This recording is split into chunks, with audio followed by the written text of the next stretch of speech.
Hello, good morning and welcome. Thank you so much for joining us. This is Breakfast Daily here on Channel One Television, and it's an absolute pleasure to be here as your host. My name is Nanatufuo Boateng. It's an interesting and exciting morning because we have a very packed show for you, and we'd like to entreat you to stay with us from now up until 11 a.m.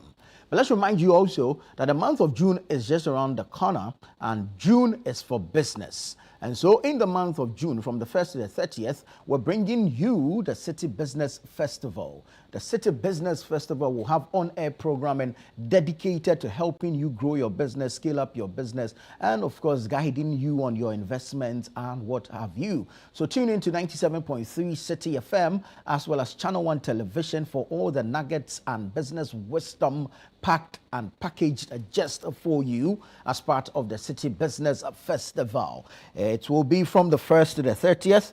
And of course, you get all the industry experts, industry giants, analysts, all of them, okay, sharing business wisdom as part of our on-air programming. Okay, there's also going to be the boot camp. Look out for the details. You get them. But if you want further details, right, you can call 0205 973 973, 0205 973 973 for further details, especially on the boot camp. And of course, our ladies will be ready and willing to assist you. The City Business Festival is brought to you by Channel One Television and 97.3 City FM in partnership with Absa Bank, and it's proudly sponsored by Absa, MTN, Petra Trust, and Zonda Tech. We want to say thank you this morning to all of them: Absa Bank, MTN, Petra, and Zonda. And like I said, call 0205 973 973 for further details on the City Business Festival. It's happening in the month of June from the 1st to the 30th. Now, today is a Thursday. And on Thursdays, we bring you this wonderful family drama series on Channel One Television only. It's at 7:30 p.m. and it's called The Blanksons. What will be the plot twist in the home of Mr. and Mrs. Blankson today? What is most likely expected to happen? Will it be Kobe being naughty or stubborn this time? Will it be Mr. Blankson caught in the web of deceit and lies? We'll leave the suspense up to you to enjoy. But join us at 7:30 p.m. Today, that's Thursday, for the Blanksons. And then we'll bring you a repeat on Fridays at 11:30 a.m., Saturdays at 7 p.m., Sundays at 4:30 p.m., Tuesdays 3 p.m., Wednesdays at 5:30 p.m. The Blanksons is a Channel One TV production. It is a Channel One TV original, and it's brought to you by Nasco Electronics, Lizzie Shito Out Multi-Purpose Insecticide Spray, and Everpack. And then, of course, we have Lily Rice. Lily Rice also coming on board to sponsor the airing of the Blanksons. I want to say thank you to all 5 organizations: Nasco Electronics, Lizzie Shito Out Multi-Purpose Insecticide Spray, Everpack, and Lily Rice. Lily Rice. I want to say thank you to all of them for helping us bring you the Blanksons. So from Thursday, we go to Friday. Fridays at 3 p.m. on Channel One TV, we bring you World Cup Central. World Cup Central is that show that brings you all the statistics, all the data, all the facts. In fact, it's the only show that does a deep dive into football analysis and, of course, World Cup analysis. So catch World Cup Central every Friday at 3 p.m. here on Channel One Television with your host, Gabi Ofair. And, of course, he will have Jude Duncan in the corner there, helping with the data on the screen and showing you which countries are going, how many games will be played, what will happen after the first round of group matches, what happens, would there be a round of 16, would there be a quarter, would there be a semi, who is the underdog this year and who is most likely to win. This year, the thing is tricky. You're not sure. It's not clear. The 3 Lions were looking like favorites, but they've dropped the cool guy, so I'm not too sure. But of course, the Black Stars will be there, making Ghana proud, lifting the flag of Ghana high.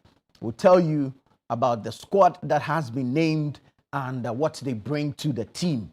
You find that all at 3 p.m. on Fridays on World Cup Central with Gabby Ofair here on Channel 1 Television. So please do make a date. Don't miss out on it. It's exciting, it's interesting, and you get all the 411 on it. All right, that said, go onto the Google Play Store and go download the Channel 1 News app. It's a simple process. Open the Google Play Store, type in Channel 1 News app or Channel 1 in the search column and press enter. Once you do, the app will pop up as is on your screens.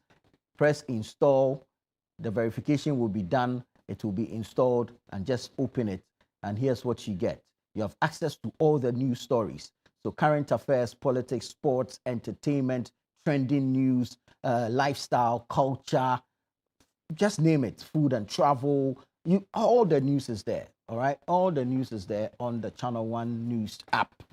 So go onto the Google Play Store and download it now, and you can get the details of the news. All right. Let me take you to the newspapers. The Daily Graphic is here. Front page says, "Let peace prevail. President urges Ghanaians in Eid message." Let peace prevail. President urges Ghanaians in peace message. Then you have 300 Ghanaians arrive home from South Africa. 300 Ghanaians arrive home from South Africa. Government begins 800-acre reclamation project at Nkrofo. Illegal structures face demolition. Minister warns occupants to evacuate. Illegal structures face demolition. Minister warns occupants to evacuate. Chief Imam lauds interfaith harmony at Eid prayers. Chief Imam lauds interfaith harmony at Eid prayers. And then when you go to the back page, you get some sports stories there. Ajiman Bedu's World Cup warning. Semenyo can inspire Black Stars, but can't carry team alone. All right. So that's from Ajiman Bedu, former Black Stars player.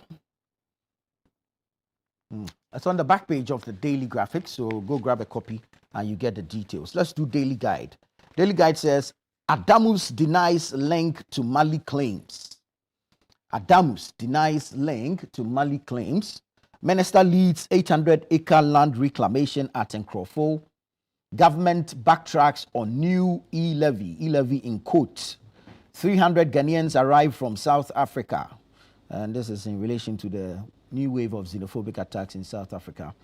And then the other story on the front page says RNAQ's ex-wife rejects 2 million cedis, demands 40 million cedis. So that's the Daily Guide newspaper. Let's do Ghanaian Times. Ghanaian Times says government begins 800-acre reclamation project in Nkrofo. At Eid al-Adha prayers, President outlines development vision for Zongos. First batch of Ghanaian evacuees from South Africa arrive home. And RUPAG commends government for raw rubber exports ban. RUPAG commends government for raw rubber exports ban. So that's the front page of the Ghanaian Times. Back page says engine failure, human error caused Tema crash. Report reviews. So you remember that light aircraft crash into the Tema daycare center. The report is out. The microlight aircraft crash at Tema Community 1. And Ghanaian Times is reporting that engine failure, human error, caused the Tema crash. Okay. NPA and Navy intensify crackdown on illegal fuel trade. NPA and Navy intensify crackdown on illegal fuel trade. So that's on the back page of the Ghanaian Times newspaper. Let's go to the Chronicle. Chronicle also has the 800-acre reclamation project at Nkrofo story. And then you have national security dismantles Galamsey networks linked to secretariat. National security dismantles Galamsey network linked to secretariat. Okay. We understand the kernel has been moved, but we'll confirm and see. All right. Let's bring you our scripture for today, as captured on the front page of the Chronicle. Proverbs 28:7. The one who keeps the law is a son with understanding, but a companion of gluttons shames his father. The one who keeps the law is a son with understanding, but a companion of gluttons shames his father. May the Lord add his blessings to the reading of his word. So that's the Chronicle. Let's go to the News Center. It was Darkun's The News Center. Also has the land reclamation story here. Has the South Africa story. 300 evacuated from South Africa arrive home. Baumia urges unity and sacrifice at Eid al-Adha. President highlights unity, faith, national progress at Eid al-Adha prayers. And then you have Damine producing gold before ratification lawful. That's according to Dr. Steve Mantiao, policy analyst and co-chair of Gaiety. Damine producing gold before ratification lawful. Dr. Mantiao speaking there. On the back page, communicators urged to reclaim Africa's narrative. Communicators urged to reclaim Africa's narrative. So that's on the back page of the News Center. Okay, let's do the Inquisitor. Inquisitor says, abuse of free speech. Apenyo Markin speaks on where to draw the line. Restoring degraded lands. Mahama is committed. That's according to the lands minister. NPA CEO vows to deal with fuel smuggling. Adamus Resources says a report from Mali is false and misleading. Adamus Resources says report from Mali is false and misleading. Okay, so that's the Inquisitor newspaper. Daybreak says water is national security. Ambassador Dr. Owusu tells government water security is national security. Galamsey fights. Government turns abandoned mining pits into productive lands. Also on the reclamation story, that's how Daybreak captured it. Adamu's lawyers fight back. Slams reports linking Malikoi to Ghana's sister firm. Adamu's lawyers fight back. Slam reports linking Malikoi to Ghana's sister firm. So that's the front page of the Daybreak newspaper. Let's go into the Custodian.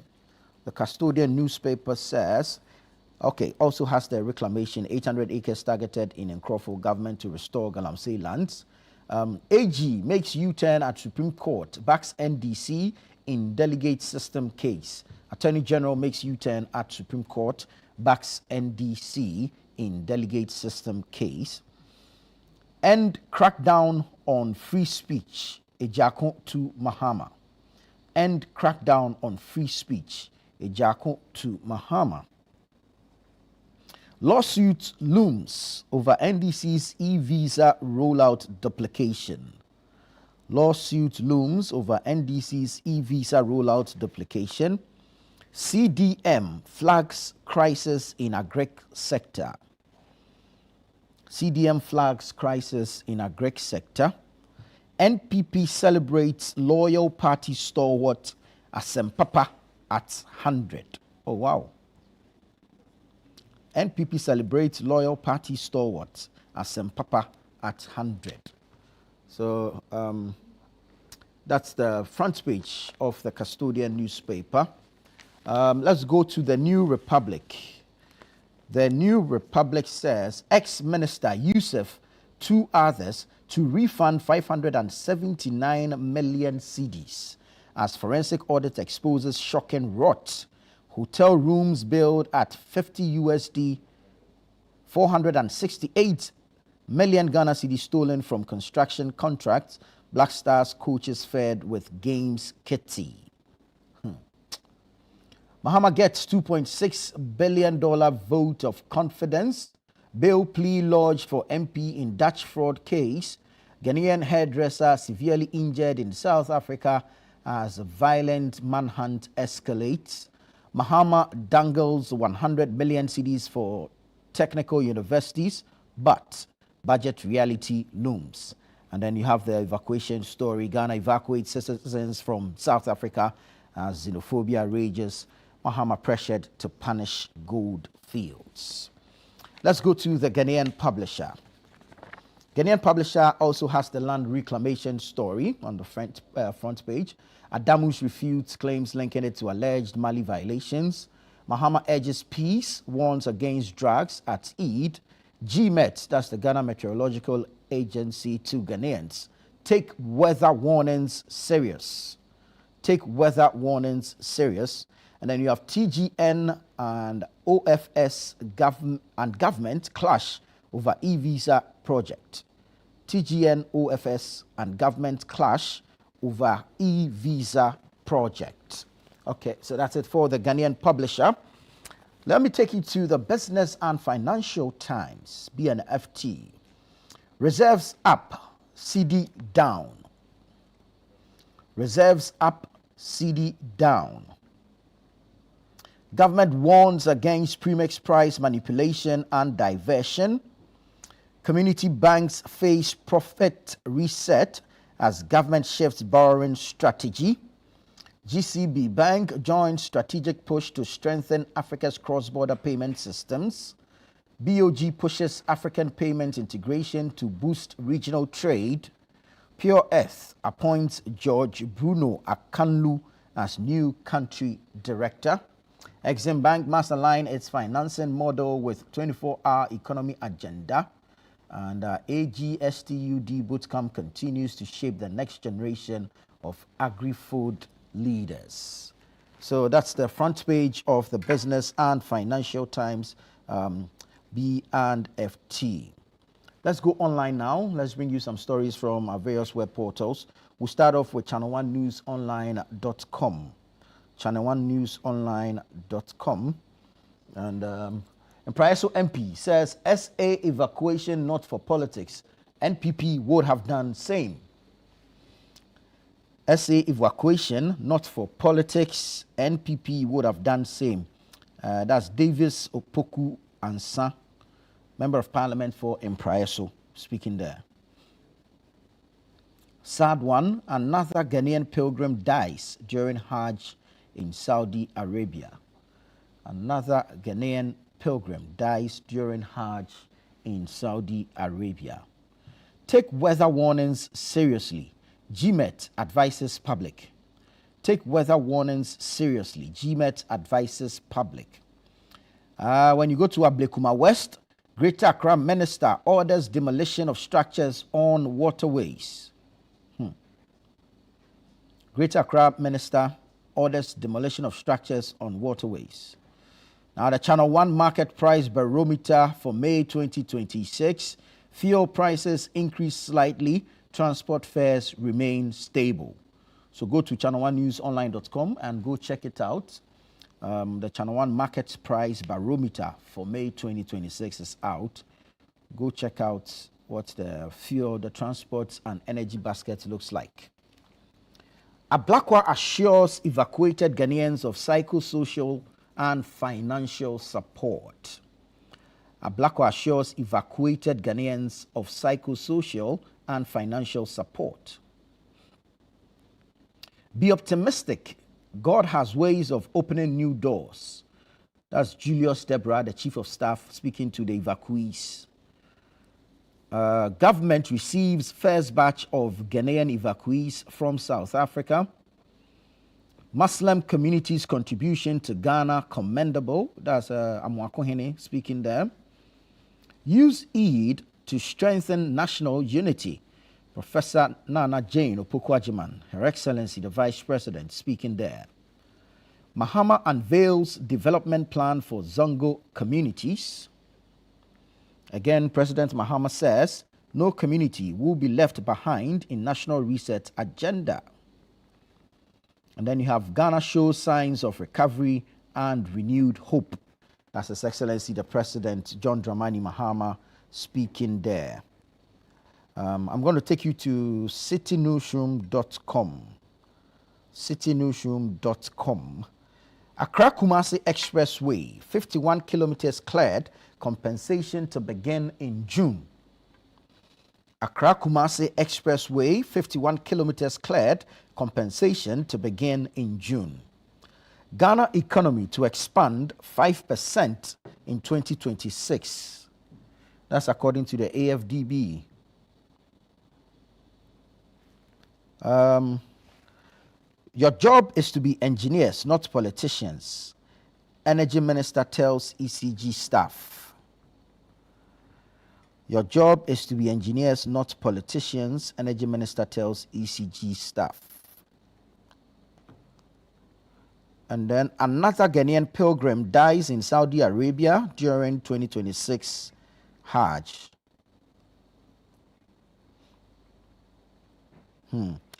Empraiso MP commends government evacuation effort, condemns xenophobia in South Africa.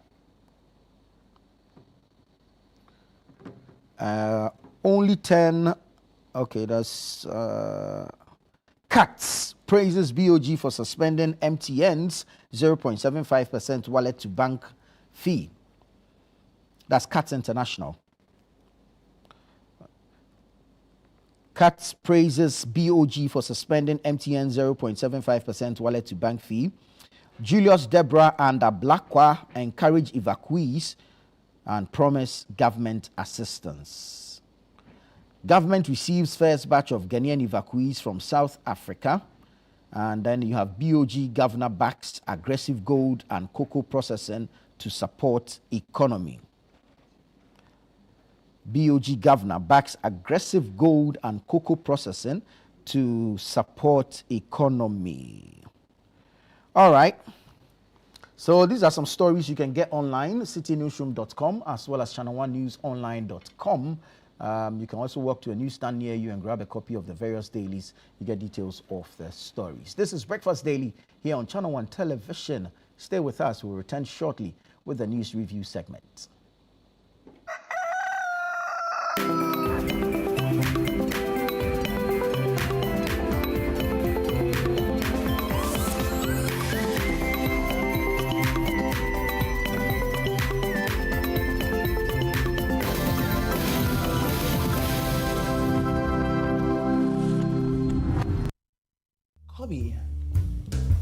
Riches and glory shall embrace me one day.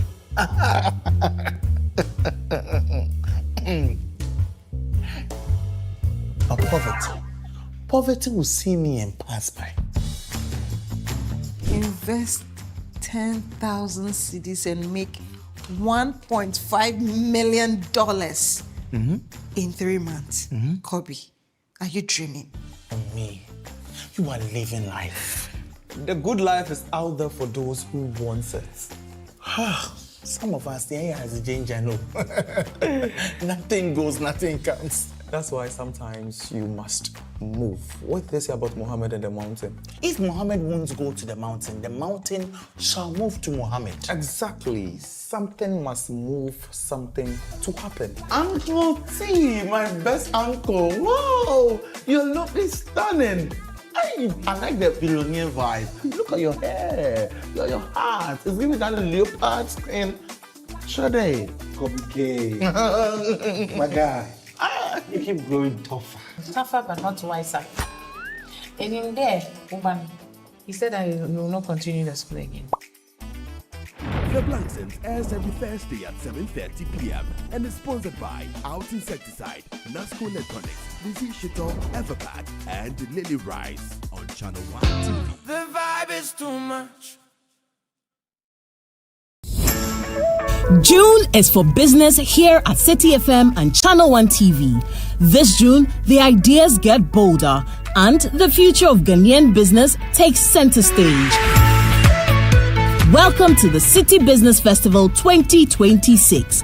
For the entire month of June, 97.3 City FM and Channel 1 TV bring together the thinkers, builders, innovators, and dreamers shaping the future of enterprise in Ghana. From powerful business fora that spark meaningful conversations to insightful on-air discussions with industry leaders and change makers, to stories of resilience, innovation, and ambition from Ghanaian entrepreneurs.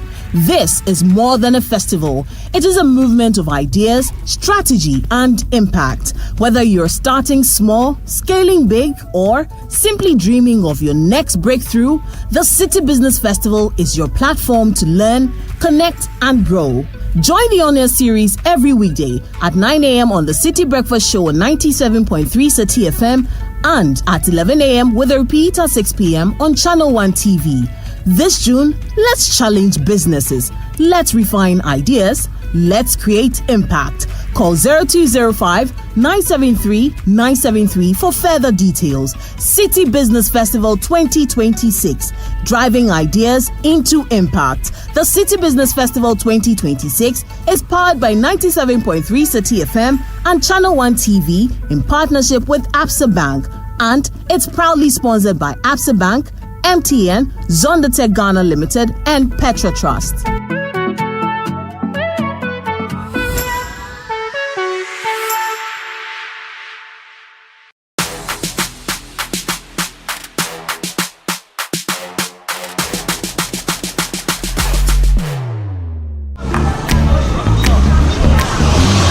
Hello everybody, welcome to Vox Pop Central. Who brought cocoa to Ghana? Cocoa Mama Tisro. GRA. Ghana Registers Association. Do due diligence. Two geniuses. I was like, how? Two geniuses. You bamboozled me. You scatter me. Hey, what about them? We the ones who scatter them. What do you call the song you sing to make babies sleep? We have many songs like Baby Careful in Bomamiete. Because, hey! Ete like me nation habu. Eshi makpa. What the? Amieko maye. Habu foi. Okay, foi. So, whether it's a school, market, lorry station, or wherever I may find you, when you see me, Murife, don't run, don't run, don't run. Vox Pop Central airs Thursdays at 7 p.m. only on Channel 1 TV.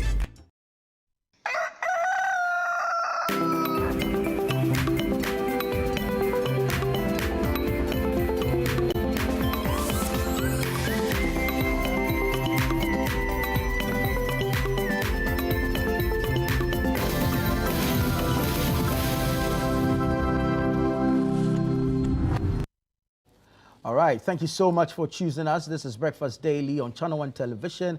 It's time for the news review segment where we get into a conversation on some topical issues. Remember that the show is interactive, and so we'd like to hear from you as well. Send us your thoughts, your comments, and contributions.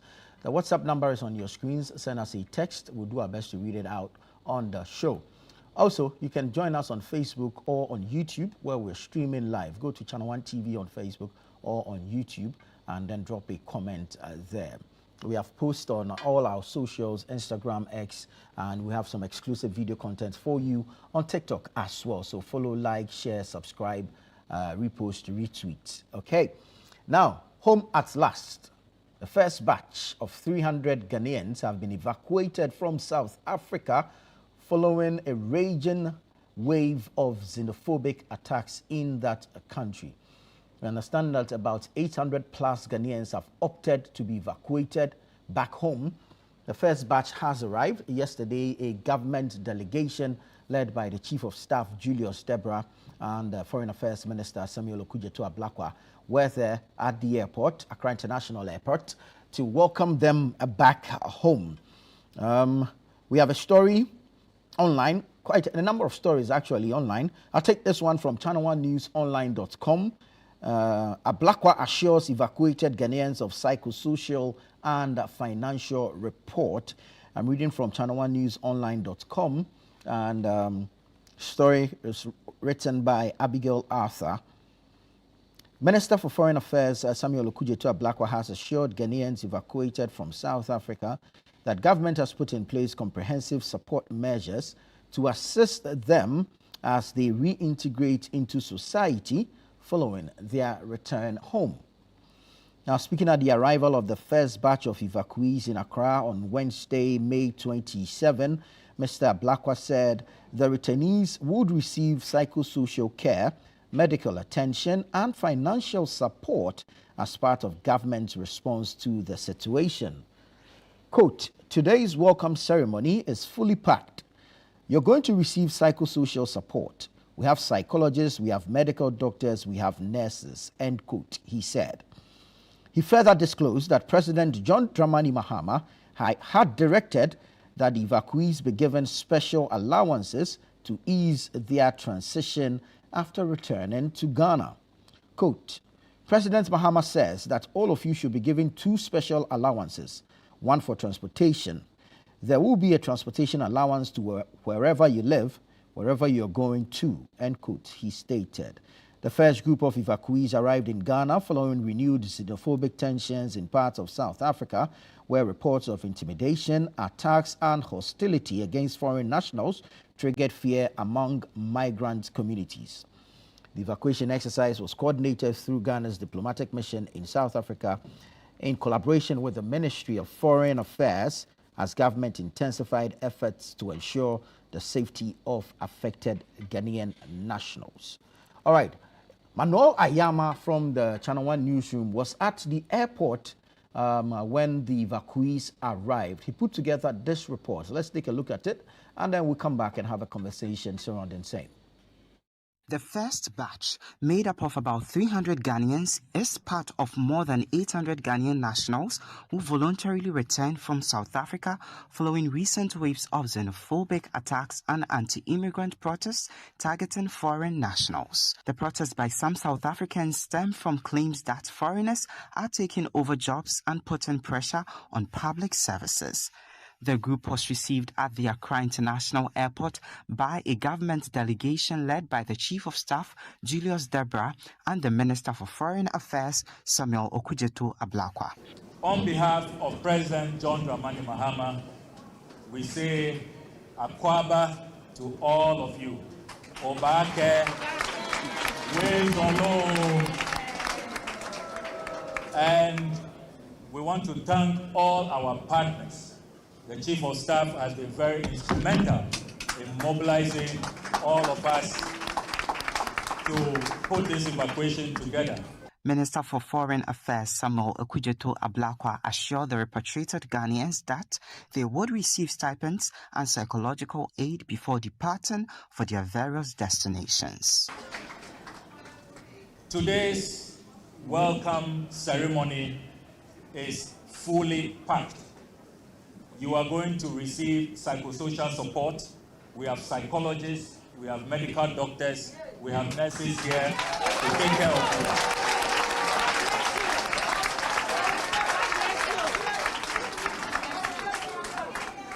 That is not all. President Mahama says that all of you should be given 2 special allowances. One for your transportation. So there will be a transportation allowance to wherever you live, wherever your homes are, whoever you are going to connect with. The Chief of Staff also encouraged evacuees to remain optimistic about the future. His Excellency the President would have loved to hear himself to receive his sons and daughter who were locked up in South Africa. But due to the Islamic event, he couldn't make it. And that's why he's asked me to come and represent him. Most importantly, we want to encourage our brothers and sisters that once they are back home, they should be very optimistic and hopeful about the future. Because I believe sincerely that sometimes God has different ways of opening new doors for us. And so let's be very optimistic. As a nation, we shall always stand by our people, no matter where you find yourself. Be encouraged. I've been hijacked before, and I've been shot upon, and they took my car from me, and then I still got a bullet rightly in my spine, and which they failed to take it out. So those are some of my experiences which I encounter in South Africa. Currently, we're waiting for the government, and the government is going to give us a job and also make an incentive for us to enhance on our performances here. Now, with the Ghanaian nationals repatriated back to Ghana, government is telling them to be optimistic and that all packages will be given to them as promised. For Channel One News, I am Manuel Ayama. All right, Manuel Ayama there with that report from the airport as a government delegation welcomed home the first batch of evacuees from South Africa. Okay, joining us in studio this morning is Donko Fusaini. He's the Deputy Director General of the National Service Authority. Chief, good morning and welcome. Thank you. It's always good to see you. Yeah, glad to be here. Yes, yes. So, this matter of xenophobic attacks in South Africa, parts of South Africa, because it's not the entire country that's doing it, and of course the evacuation of the first batch comprising some 300 Ghanaians. What do you make of this, first of all, and how do we reintegrate these persons back into society? Yeah, thank you to yourself and your crew, and thank you to your cherished viewers. Xenophobic attacks, for me, the truth of the matter is that we're treating South Africa with kids' glove. Yeah. I think we should toughen up on them. I think they've taken these things for granted. It has become their way of life. Some few misguided political elements try to thrive on this, use it to launch themselves into national political positions using these attacks. Yeah. So if you see what is happening right now, but for this xenophobic attack, who was Jacinta? Who knew about her? So I don't know whether she's actually the daughter of Jacob Zuma. But you can realize that this particular apple fell very, very far away from the tree. Because and the effrontery, the impudence that she thinks she can even communicate to Ghana. Ghanaians are overreacting. It doesn't. Really? Seriously? I found that to be very unfortunate. So for me, this is quite unusual of me, but I think I also now back the calls that they can go to hell, somersault, and come back. That particular mining company from South Africa, they shouldn't have their licenses renewed.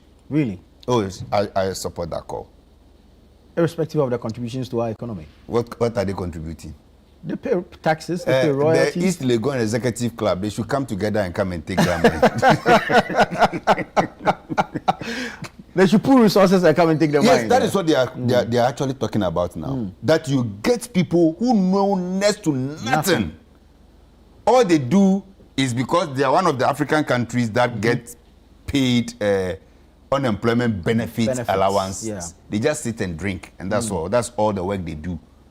And now, because the money for drinking is finished, they are going to take over somebody's business because the person came there, struggled, set up a business, and his only crime is that he's not from South Africa. Yeah. So Jacinta and her people have the effrontery to go and say, go back to Ghana. We are taking over your business. If you like, if we are also breaking the law there, you can also take it. Good.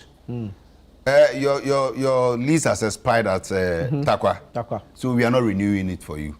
Go back to South Africa and fix South Africa mines. You can also do your mining. There's gold in South Africa, and they should go there and mine. Yes. And DSTV and MTN should also get ready. Oh, really? Oh, yeah, yes. No, you see, I listened to one Nigerian senator who said, if we don't all act mad and there is a balance of madness, there will be no sanity. Makes sense, yeah. Because I remember a famous quote by Rollins who says, if your opponent pulls a gun and you also pull a gun, at least now there's a stalemate. Exactly. So you both put it down and negotiate. Yeah. So it looks as if we've tolerated it right from 2008, 2015. The worst was 2008 and 2015, where they even killed people. Yeah. Yesterday, one gentleman at the airport. He was showing his scars and yes. everything. Yeah. So for me, yes, National Service Authority, at least we also control a huge part of the graduate population. True. About 150,000 of our students, they all use MTN for their allowances. So we are waiting for the communications minister. He should just begin to shake himself small. Then we'll all follow.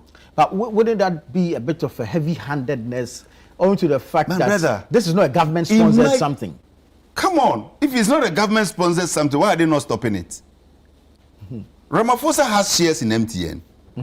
So if it touches him personally, he will act. If it touches him and he feels it, unless they are sending their foreign minister to come and join the the delegation to come and see negotiations for the lease. They should add Jacinta to it. She's a very good diplomat. She knows foreign policies, how to fix countries and all those. They should add that to the list. So that at least we, the youth of Ghana, through our youth ministry, should also be part of that particular negotiations as well. It is time we also bear our teeth to them. For me, I will not mince words. I'm not saying this is the position of government. No. I'm expressing my personal sentiment and saying that enough is enough. Because we've tolerated it for far too long. And it is becoming a business venture. Yeah. They are using this to appropriate people's businesses. True. Imagine. They wait for you to set up. Yes. And then they use this. They use this and now hide. Just look at some of the video. So we've gone here, we've taken over this one, and they were telling the Ghanaians, so get ready. We are also removing you and we are putting a South African there who contributed next to nothing to the person's business establishment. So we are also, at least 300 are already in. Yeah. We are bringing another batch, no problem. We'll go and put them in Takwa, MTN, DSTV joints. Then they will also have jobs to do here. But you sack them, you've taken over their businesses there. No problem, we'll bring them back. Then we'll start putting them as ShopRite and the rest. Then they can also work. What do you think the government of South Africa should be doing at this point? Mind you, they have an election. Sincerely speaking, they are part of this. You think so? If you have police guiding people to beat people up, what makes you think that the government is not involved? The police are protecting the demonstrators instead of the victims. They are supervising people being attacked. And the most annoying part I even heard was that they are denying even some of our people from coming because they claim they don't have documents. Does it even make sense? But they don't have documents and they are leaving. Allow them to leave. That is the confusing part I don't understand. So now you see these people are actually mad. The person doesn't have documents. He's leaving. So he should leave the country. Now he's leaving. You say you don't have documents. So what is it? So what do they want to do? They want to keep them, jail them, or what? So what? do you get a confusion now? So if I tell you government is involved, do you not get the link? Because I really have tried to rationalize this whole thing. Yes, everybody knows South Africans are suffering from identity crisis. They have issues. Yeah. In fact, the transition they were supposed to even make from the apartheid regime to the so-called independent, it was just a flip over. There wasn't a proper psychological transition. Yeah. And unfortunately for us, they've been able to conscientize them in a way that they've misdirected their anger towards their fellow blacks. And that is the problem we are all seeing now. Have you seen even one foreigner, a white foreigner, being attacked? They tried it, and I think the foreigners also pulled weapons on them and they ran away. So the easiest are the black immigrants. Yeah. Because after all, if they touch an American, they'll feel it. They'll feel it, yeah. If they go and touch the British, they'll feel it. So the easiest is their fellow Africans because they've done it over the years and there's been no repercussions. But I believe now, once Nigeria acts and Ghana acts, I tell you, they'll stop this nonsense. You think the affected countries should come together, perhaps issue a joint warning, and from Ghana has petitioned AU. Yes. And for me, you and I know AU cannot do anything much. Exactly. But, like I said, if Ghana and Nigeria should take the lead, imagine 3 million Ghanaians going off MTN. Ramaphosa will sit up immediately. And about 50 million Nigerians going off MTN. They will wake up immediately. So we should hit them where it hurts the most. Yes. Like Tanzania is beginning to do. Yes, we should all follow suit. For me, like I said, I'm glad this particular... Yesterday, I heard the managing director saying they will fight it to the end. They've been there for 20 years. They have a renewal for another 20 years. We say, won't give you. What will you do? It has expired, so... Yes, it has expired. And we are not comfortable for you to continue. So the money that would have claim you give to us as revenue and all those things, yes, we are using that same money to bring our people from your country because you are making it uncomfortable for them there. So we are going to use that particular. We want Ghanaians to also go and take over so that they fix it. At least the 100% revenue retention will be here. That way, we will not let our people be traveling again, just like you are also doing. For me, I think on the African level, we should start biting them. Kick them out of all sporting activities. First of all, is it the COSAFA or they should start. Kick them out of all South African games. Then the whole AU or CAF should also start and ban them out of it. The CAF boss is a South African. It doesn't matter. There can be a vote of no confidence on him. Yes, there can be a vote of no confidence on him. Because, sincerely speaking, if anybody tells me this thing is not sponsored by government, I won't believe them. Because even the person who started in Durban was the mayor himself. So how is it not government sponsored? Perhaps the government's hands are tied because, you see, like I said, he's going into an election. That's what I'm saying. It's a way of some of those people rising through sentiment because they know the sentiments of the South African people. They are emotional people. Yes. So once you trigger it. Yes, you can use them to win an election, and then after the election, they now come and try to smoke peace. That is why they are beginning to see the repercussions of what they are doing, and now Jacinta is claiming we are overreacting. Because she knows once we are evacuating our people, the moment we get our people, they will also start sending their own back. That's why she claims we are overreacting. But how does she measure that overreaction? Because our people are being assaulted. It tells you the confusion, the confused state she is in.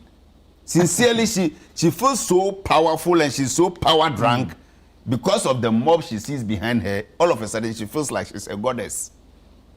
So now she can talk to anybody at all. It tells you the level of maturity. It tells you the level of, like, she's completely detached from international realities. Maybe for all you know, she's just suffering from a broken heart. Oh. And she's not venting that particular anger on everybody at all. Oh, no, go. But imagine, does it even make sense to you that a lady will be leading this? Yeah. Come on. At least, where is the empathy? Where is the, like, that womanness that you stand there, supervise people being beaten? Like, this guy they are beating, what is his crime? Yeah. What is his crime? His only crime is that he's operating a shop in your country. That is all. He's a criminal. And he has to be beaten. And a lady will supervise this. I'm telling you, for all you know, a foreign national has broken her heart. And that is why all foreigners must now suffer. It's interesting, but I mean, we would have gone to AU. Indeed, we have. Yeah. And we've not seen any, if like, physical or significant action from the AU. We've talked about, if you like, and economic suspension. Yeah. So that they can feel it. But aside these, what options do we That's have? what I'm saying. AU, you see, Africa reacts when especially 2-3 countries begin to react. Let Nigeria cough right now. AU will set up. Yeah. Let Ghana cough right now. So that is why she was scared now and said Ghana is overreacting. Because she knows the repercussion that the moment we have done this, Nigerians will follow. And the moment Nigeria follows, Tanzania is already doing something. So the moment Nigeria follows, Tanzania follows, and then Ethiopia reacts, that's it. That's it. Then the North Africans, for them, you can't take this nonsense. No. So that's why they are very careful. They don't touch any North African. Yeah. Otherwise, by now, they would have given it to them full blow. But it looks as if because we have decided to go the diplomacy way, Ghanaians are noted for peace loving, and no, it's time we bear our teeth to them. For God's sake, we were training your apartheid rebels here in Shai Hills. That's why we were hosting and training them. You remember those days, in those 90s, Rollins had to cough up like $1 million Yeah. for you to go and use to go. That is aside the individual donations that they got. Yeah. And today you are telling us that you have fixed your country. In Nigeria, there was a Mandela levy. that was used to sponsor ANC fighters. Can you imagine this? And today they are telling us that something that we all helped you to build, the ones who are perpetrating you are your saviors. We that helped you to build it, we are the now criminals. So you are chasing us rather out. And it will shock you, they will sack somebody and ask a white person. And the most painful part is going to hospitals and asking patients that if you are not a South African, stand up and leave. Yeah. So it looks as if we are treating this thing as if it's one of those things. It's happening somewhere, so it's not a big deal. No. It is time we all act. So I support every call. If they knew their history, well, I don't know how the history. That's why I'm explaining to you that they've lost their own identity. They don't even know who they are. They have an identity crisis. Yes. South Africans themselves, especially these black South Africans, they have identity crisis. If you like go there now and ask them to show you your home, they will have difficulty. They don't know. So for me, it is time. You see, let's do things that they will feel it as a country and as a people. Let them feel it. That's when they will back down. That is when they will know. Because what they are doing, they don't see there is any consequences. Once their government is not reacting, they feel, oh, that is it. That is the same way the whole Africa, nobody can talk. But it hits them, and now there is power crisis because Tanzania has refused to give them power. Yeah. Then we begin to make it, Ramaphosa himself feel it. MTN begins to lose 50%, 20%, 30% shares. It will reflect back home. And then they will sit up. Yes. Very well. We've been joined in studio by Kwesi Kwarteng. He's a member of the MPP's communications team. Kwesi, good morning. Good morning, my brother. How are you? Very well, thank you. How are you doing? I'm fine. Great. I'm doing well. It's good to have you. It's good to have you in the studio. Thank you. And with my senior brother. But I must commend him. He's doing well. Really? Yeah, last Saturday, I met him on UTV. Okay. And I'm just trying to understand how he's able to combine his work there and also speaking for his party. I mean, it's tough. Usually, for my little experience that I had, usually when, as part of table manners, when you are eating, you don't talk. But it appears he's the only person who is eating. So there's nothing on the table. Maybe I want to assume maybe he's not eating. Or maybe he has the ability to multitask. Maybe. But I mean, he's a nice man, so I want to believe probably he's not eating. Other than that, I mean, we're in government for some time. I didn't have the opportunity to be part of Akufo-Addo's first administration. Kind courtesy. Dr. Yao said which I had the opportunity to serve as a spokesperson. Oh, okay. I think 2021. Yeah. And I learned a lot. Not necessarily from the Ministry of Education per se, but obviously we had working relationship with other ministries, agencies, and other appointees. Right.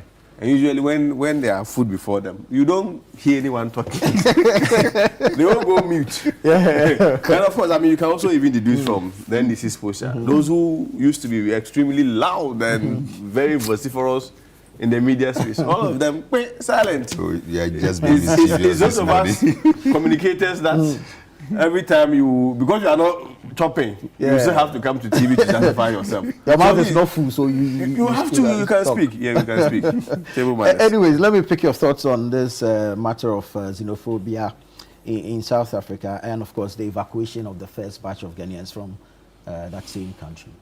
Quick thoughts, your reaction to the attacks there, and of course government efforts at bringing the affected Ghanaians home. South Africa. I was in South Africa last, I think it was February, right after our primaries. Okay.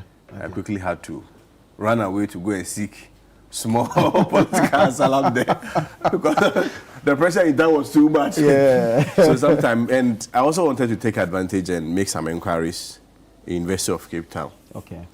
And my experience, I did not like it. And I've also spoken to a lot of people.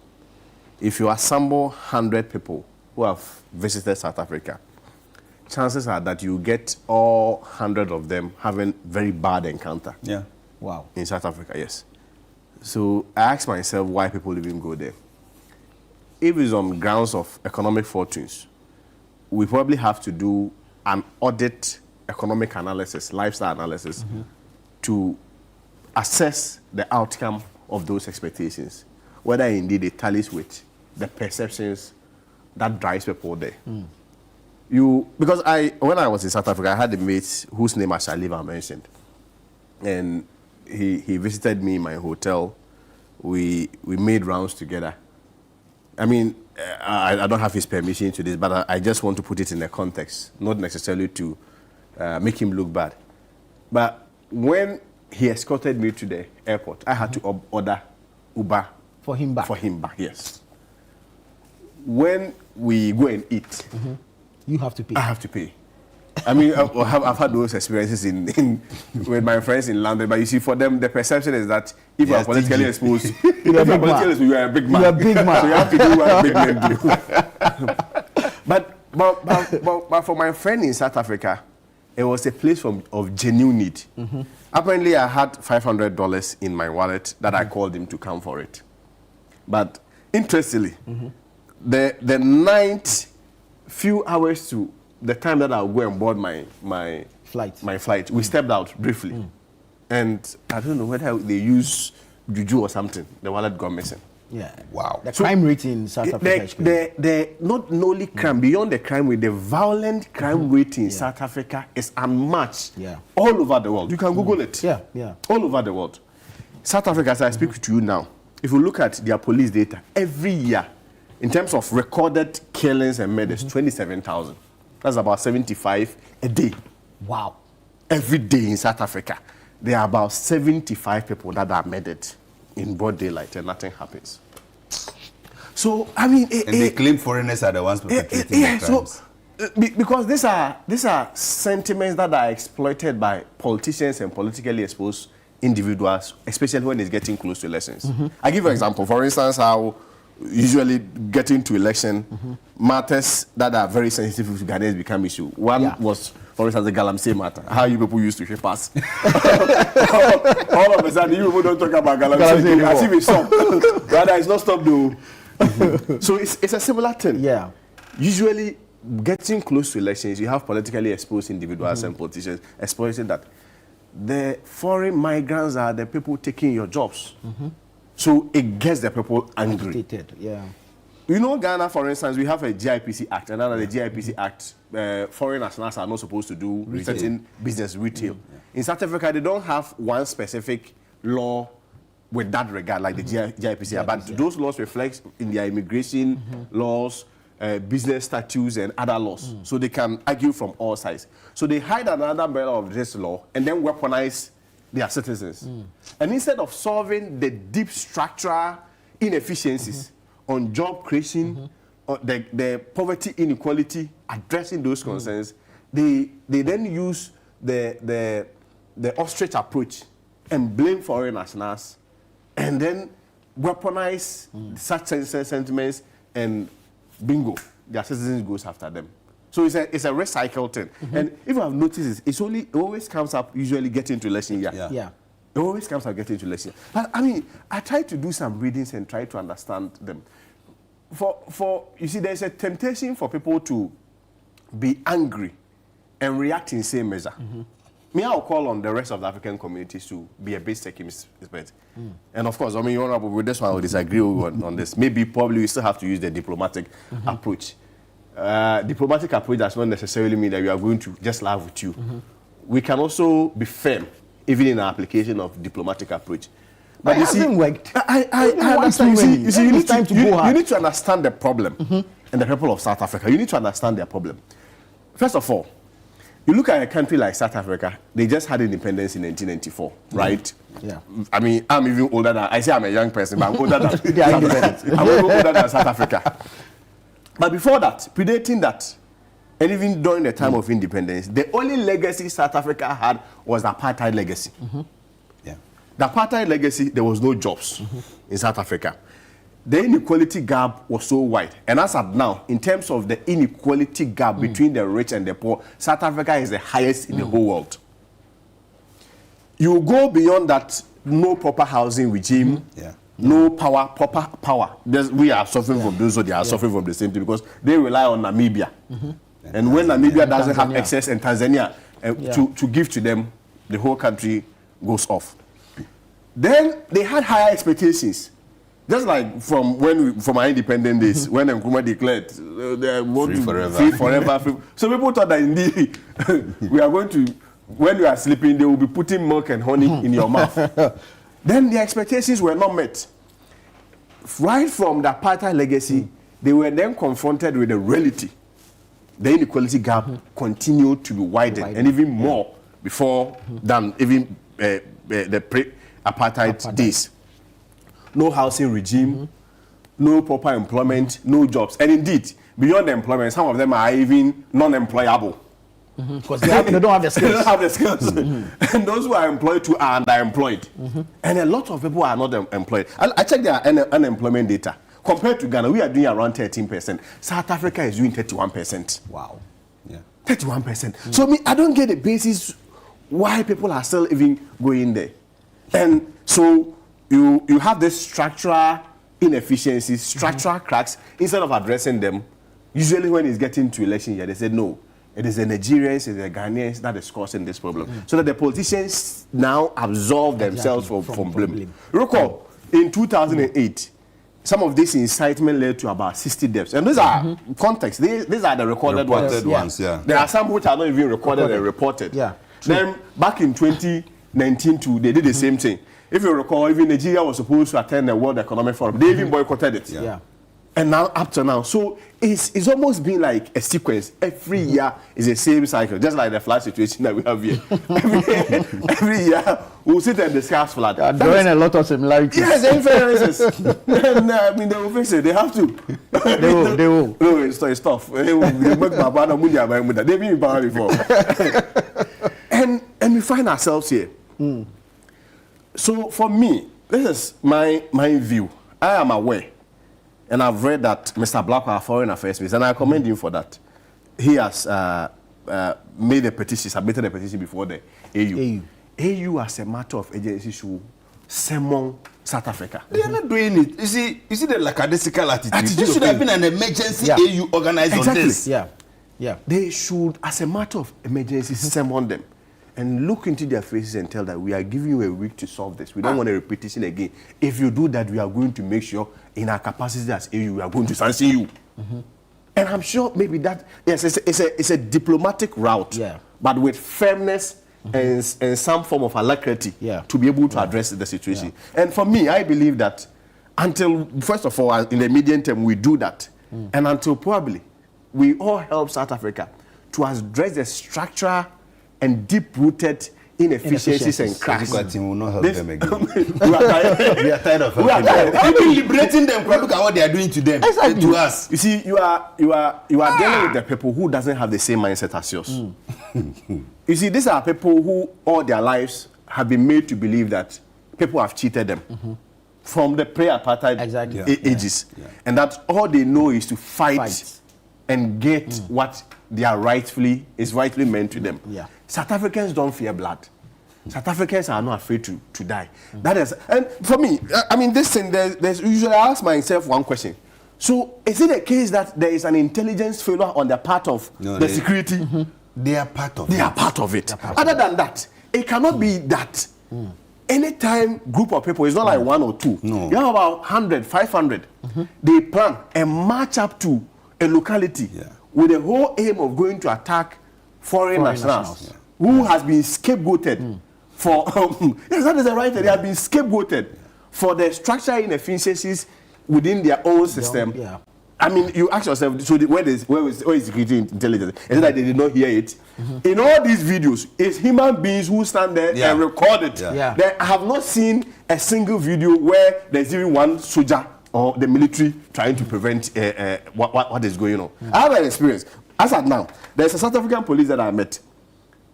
An issue happened when my wallet got missing, reported another. As at now, he sits in South Africa and demands money from me. That, you didn't sort me out, he's still waiting. He still calls me. So, if you understand their problem, you sympathize with them. You will sympathize. Your $500 is gone. Yeah, He's still demanding money on Yeah, top they of were it. helping me to search for the wallet. And I didn't have anything for him. So I said, I have to catch up. Like, let me get to Ghana. He took my number. Hey, I don't want to mention his name on TV. He still texts me. How far? How far? My brother, this is this. So I was not responding to his number. He used a different number. To still chat to me. So The problem is bigger when than I we think. compare South Africa to Ghana, I said, Charlie, me enter if you knew. That's ideal. Let me take a few quick messages. This one says, I agree with Husseini 100%. We should also take over all their properties and businesses to bring them to their senses. Otherwise, this nonsense will not stop. This is Gabriel from Amasaman. Hi, Nana. Good morning to you and your panelists as well as your viewers. The xenophobic attacks in South Africa truly reveals the characteristics the whites saw in the indigenous people and decided to suppress them through the system of segregation, which all Africans rose up to fight against. It's pathetic. Richard Kweku Saforo from Medina sent that one in. Opare in Suhum, he says, hey, AK still maintain JFK. Oh, wow. I wish our brothers and sisters who are back home from South Africa good luck. My advice to them, they should be very careful about this NDC government promising them, because I know they can't deliver their promise. Wow, look, this particular thing is people. Oh, let's greetings to Honorable Alfred Boy, next great Akrachewa, Honorable Oti, and Jerry Osei Puku, and Suhum MP Potozwa. Okay. Good morning, Channel 1. South Africa's President Ramaphosa is the weakest president in Africa. No wonder he sent himself to America for President Trump to insult and shamefully return home. I've traveled outside Ghana and I've seen the way some Ghanaians are hustling out there. I encourage those returnees to share their energy to build Ghana instead. This is Bismarck from Ho in the Volta region. All right, keep your messages coming in. We'll do our best to read them on the show. Let's move on now to the... No, but before that, I wanted to just make a quick point. Yeah, briefly. You see, nobody is saying that you cannot repatriate people from your country. Yeah. But at least it has to be done with civility. True. Trump is doing the same. ICE. Yeah. I mean, people are describing it as West. Yeah. But it's not even compared to what South Africans they are doing. And then finally, you see, in our attempt to also address the issue, we should also not create an impression as though all South Africans endorse it. Exactly. It's not the same. Yeah. It's not like all South Africans support it. There are some individuals who are hiding under the umbrella of fighting for their right and fighting for justice doing that. So we should also create that impression. The Auditor General's report is out. 13th African Games. And a former sports minister, Mustafa Yusuf, and two others have been flagged over some monies or some financial irregularities in there. So the 13th African Games happened what? This was 2023, I think. Yeah. The period, I think sometimes it takes too long for these reports to come out. And so sometimes it becomes, anticlimax. you get it. Now the man is no longer in power, and all the politics that we can ascribe to it, call it witch hunting and what have you. But if indeed monies have been misappropriated, there's been financial irregularity, somebody has to answer for it. Not so? You see, to land on the South African thing first, those who have returned, you realize that this is a novelty actually, because this is a novelty. The evacuation? Yeah, the way they return and what they are being given. But we did the same during the Russia-Ukraine war. Those were was even in the heat of war. This was not to take political points for it. It's your responsibility. Is it the first time xenophobic attack is happening? No. So please. But we did the Russia-Ukraine war. Talk. Is it the first time wars are happening anywhere in the world? No. Let me but I also did it. Let's I won't be starting, but I was a novelty. Let's not go there. So from South Africa, this is the first time we are doing it. From South Africa. Yes. Now you've qualified it. He just wants to be mischievous. No, for me, like I said, listening to some of them is a bit pathetic. You see, and even the difficulty with which some of them could have even returned was a problem. Yeah. So yes, they've been given allowances for their TNT. Yeah. They've been given allowances to also use to start life. Yeah. I believe, like I said, you see, these South Africans are in such a way that things they do with their hands, they don't like it. All they like is to be signing and writing, and that is what they like. But to work with their hand like the most Ghanaians are good with the hairdressing, barbering, and all those are the things. Mostly the Ghanaians. The skilled work. Yes, the skilled work. Mostly you get the Ghanaians doing it. The carpenters, the masons, the plumbers. That is what Ghanaians do there. So that is what they do. By nature, they won't even do. So if they get a Ghanaian who has been able to organize these people and he's distributing them to go and where they feel the work is easy, no problem. Our people will come. They should go and put their people there and let's see how they do the braiding of hairs. Yeah. They should do it for us to see. They should learn from Zimbabwe. But my pain is that government will do its part, but our own people, especially my Akam brothers, when you go back home, that particular attitude of yeah, it's very sad. That is the dangerous part of the return. That is what most of them are afraid of. That is why they prefer to even die there. Because going back home, how your own family will treat you, how they will even accept you. That, hey, you travel and came back empty-handed. That's why I asked the reintegration. That is where the problem is. The problem is not flying them home, but the reintegration. And I believe going forward, even the Minister of Interior should also pay attention to that particular aspect. That any family that begins to treat these people this way is a threat. And those families should be dealt with. Yes. No, seriously. They should be dealt with. How? Because you see, the reason why most Ghanaians don't want to come back home is the way they'll be treated. True. So the stigmatization, so if stigmatization of HIV AIDS is a crime, then we should begin to deal with that particular. Criminalize this. Yes. Criminalize the one kobo bra. You see, stigma is not done. Seriously. It can be done by conduct. Yeah. Nobody will look the number of them who are afraid of that particular thing. I'm saying that the stigma. If I want to stigmatize against you, I won't say a word where I'm going to trouble. The treatment. You will try to greet me and I'll do this. Is it for us to be greeted? Is it for us to be greeted? This is song of that is the pain. No, for me, I think social. How do we call it? The minister mentioned that they'll be given psychosocial support. Yes, so that's why I'm calling the institute. Is it the social? The psychologist? No, the district assembly. They have a social welfare unit. Social welfare. They should help these particular people. For the reintegration, it's very, very. As for my Northern brothers and Igbe brothers, no problem. That way, if you come, you are welcome. But the can part, Charlie, a meeting, if you are not careful, they will not invite you. And that is what we should pay attention to. So, if that one is taken away and they communicate back to their friends out there that, oh, listen, when we got home, we're nicely welcomed. You see that most of them will even come back voluntarily. Seriously. Otherwise, it will get you come back home and you feel like an alien again. It will be very sad. Very well. All African Games, brother. You see, yes, it was last year that His Excellency the President ordered. I think this year that he ordered for the forensic audit. We also what happened. Even cooking now, as we are talking, feeding was. I think they said it was inflicted over. Was it 10 million Ghana cedis? How do we call it? We've not even come to the ID cards yet. You remember those things they put in your ear, your neck. That thing, whether it was Holy Spirit plated, whether it I don't know. One of it was costing more than $5,000. So all those things they are yet to come out. But you see, generally, audits comes out like this. So now they are just audit findings. The real issues will come when people who have been surcharged are not able to provide their responses properly. So yes, the audit queries will just bring out all the irregularities. And sincerely speaking, during those times, a lot of things were done in a rush. And you see the world, this same minister, he was at NSAO. He was at National Service Authority before OSSB came.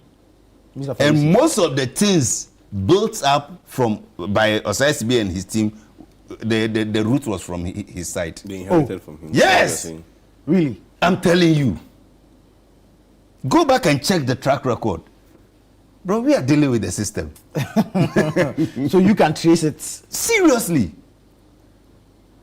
Most of so you realize that unfortunately for OSSB and his team, They came to do the final thing, and their hands were caught in the pot, allegedly though.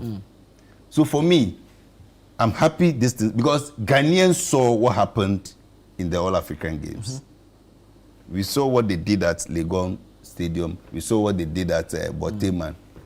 So for me, yes, I welcome this news. Once the Auditor General has brought it up, I believe it's time for the Attorney General, Yoko, and the rest to all go into it properly and begin to follow the money. As for money, it leaves trace. Yeah.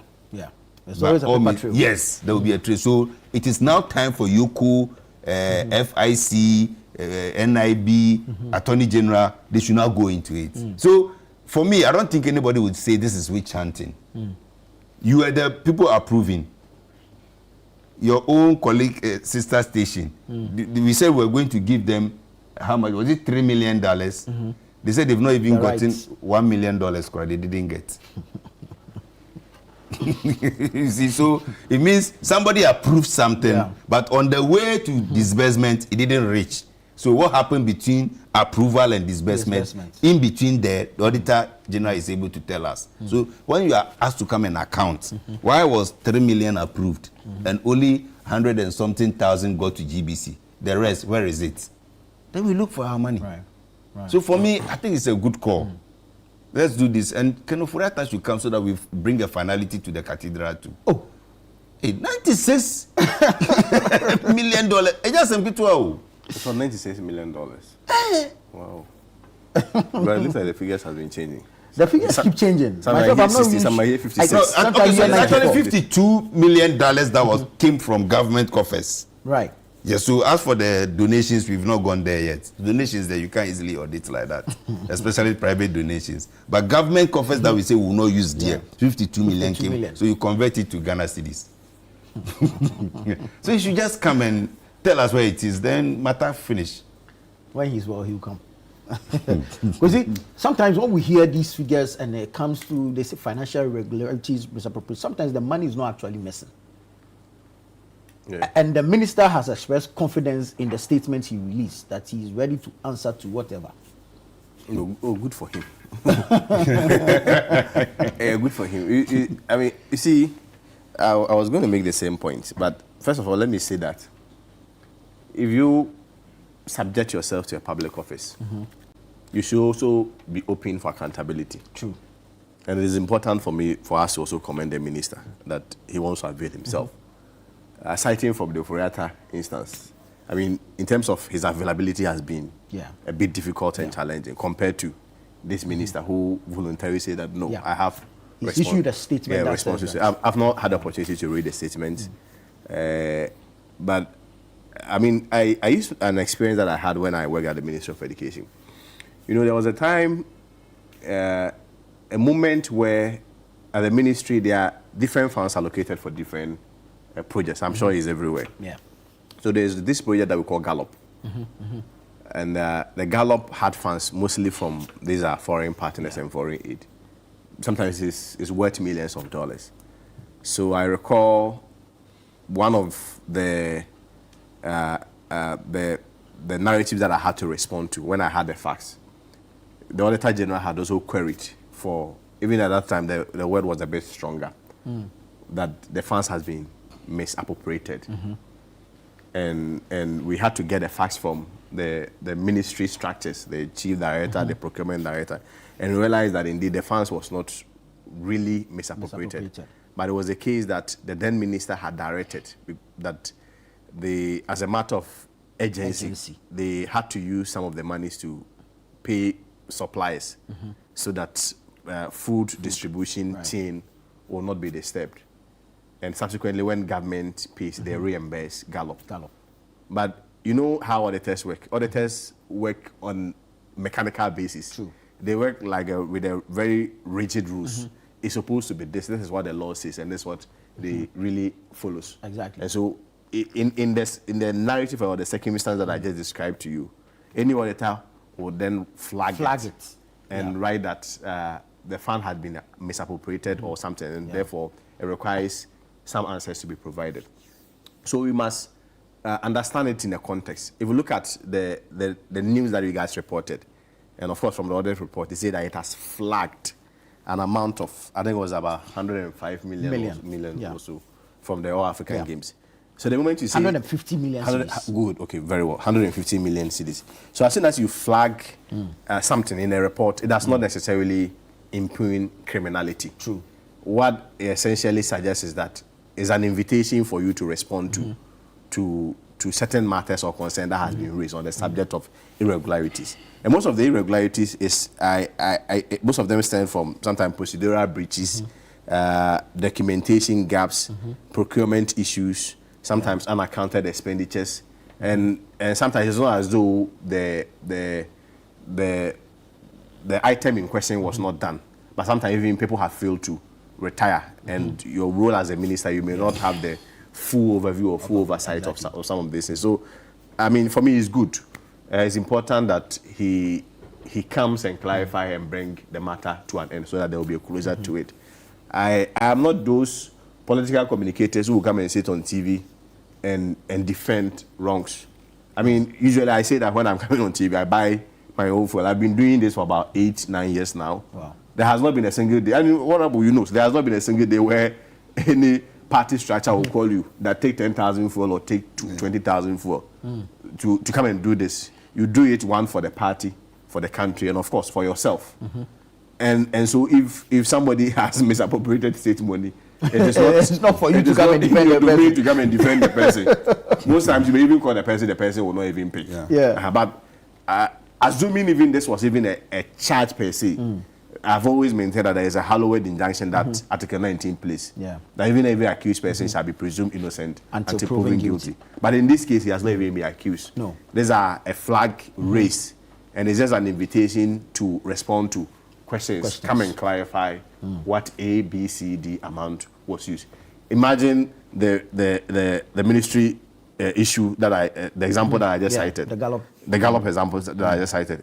For instance, funds could be ideally allocated for this. You use this, hoping that the government reimburses. And then you replace. Yeah, even if you place, so order to flag it, because that was not originally the intent. So we need to put it in a context. I hope and I have confidence that he will not do anything untoward. And of course, I think Honorable also raised an issue that when they took over at the National Service Secretariat, you realize that most of the challenges that Gifty and Co. and Osasibe and Co. are going through were inherited from him. I mean, I don't work there. I have not seen any document to that effect. I'm not his spokesperson, so I have not been briefed. I am sure he can respond to same, but I just want to believe that it is only proper, or I want to state that it is only proper and fair that we also give him an opportunity to be heard on the matters like this, so that we also get it in the context. Indeed, even Gifty and Osasibe now has not been proven guilty. These are all cases that has been charged against them that is still ongoing. And indeed, if he is there and says that the traces can be made, but our system is in such a way that the central management the system portal is in such a way that it's an auditor on its own. So whatever you do in the system, if I go there and just put Kwesi Kwarteng's name, when you go there, it will tell you Donko Fuseni came in at 2 a.m. He inputted Kwesi Kwarteng's name and approved it and posted him here. It lists all those audit trails there. That is why our system is a bit sophisticated and protected so much. But whatever you do there is there. And unless most of the activities, they try bypassing the system. I was just trying to say that he's not here to defend himself. And if he had any challenges, he would have been part of. They were also invited. So they were also invited. But have you guys pressed any charges against him? Not yet. So far as NSS is concerned, not. Very well. And just 1 minute on the NSS thing, because a lot of things are happening, and we are just in the process of releasing the postings for the nurses. We've not released these yet, but they've completed their registration. Please, for God's sake, UGMC, that is University of Ghana Medical Center, is not accepting nurses now. They are not accepting national service nurses. So those who are inundating our system with UGMC, please, they are not accepted. So you will do it, you will post you there, they will reject you, then you now come back for reposting. And those teaching hospitals, mostly, they have their own aptitude tests and those things. So the bank hospital, maritime hospital, if you don't pass the aptitude test, we will post you there, they will select a few and they reject the rest of you. Then now you are coming to look for reposting. And we don't post to chief's compound, we don't post to health centers, we only post to district hospitals, regional hospitals, and above. Polyclinics that are well established with all equipment, because NMC doesn't want us to, it's practicals. It's actually practical, so it's not convenience that you have to go and be in a chief's compound. No. They won't learn anything. You can't do anything there. So you have to go through all the value chain in the departments in the hospital setup. So please, just by way of information, leave University of Ghana Medical Center, leave them out, please. Very well. And most of them are perceptions built out there. Exactly. Oh, UGMC, don't worry. I'm sure the message. They'll get it. They'll get it. All right, gentlemen, let's take a quick break here. We'll come back and then we'll move to other matters. This is Breakfast Daily on Channel 1 Television. Stay with us. We'll be right back.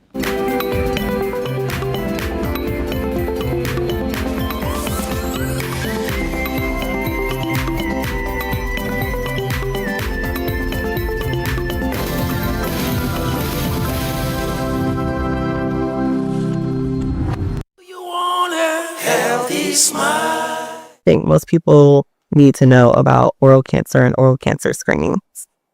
So oral cancers are deadly. They come late, which means by the time we're catching them, they're in grade 4 and we lose them.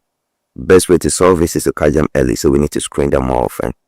What do you guys do as hygienists?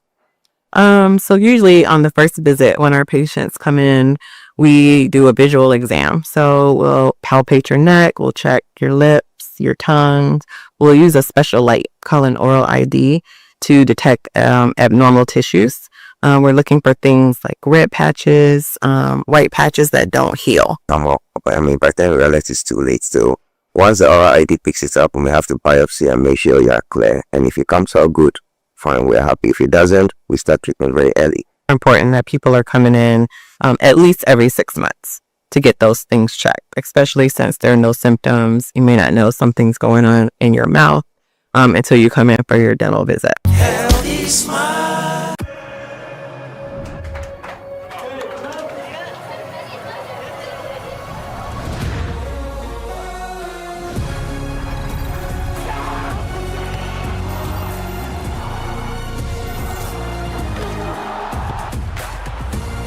From 11 June to 19 July, everything can wait.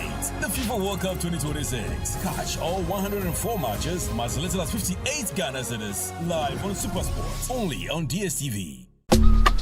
Life is a celebration of moments. Big and small. The sun is scorching, I'm feeling the heat. With Piva Drink, every moment becomes a refreshing celebration. From the beach to your home, in every corner of your world, Piva Drink adds a burst of refreshment. And orange, give me Piva cocktail and tangerine.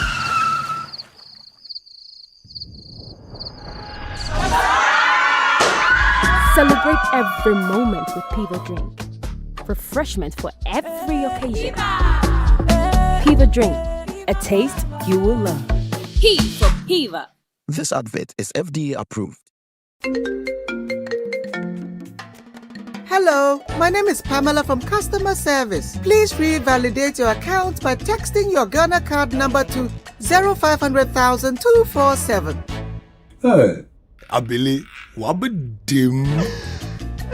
Madam, give me the numbers behind your ATM card. I'm calling from the head office. An email was delivered across to our customers this morning.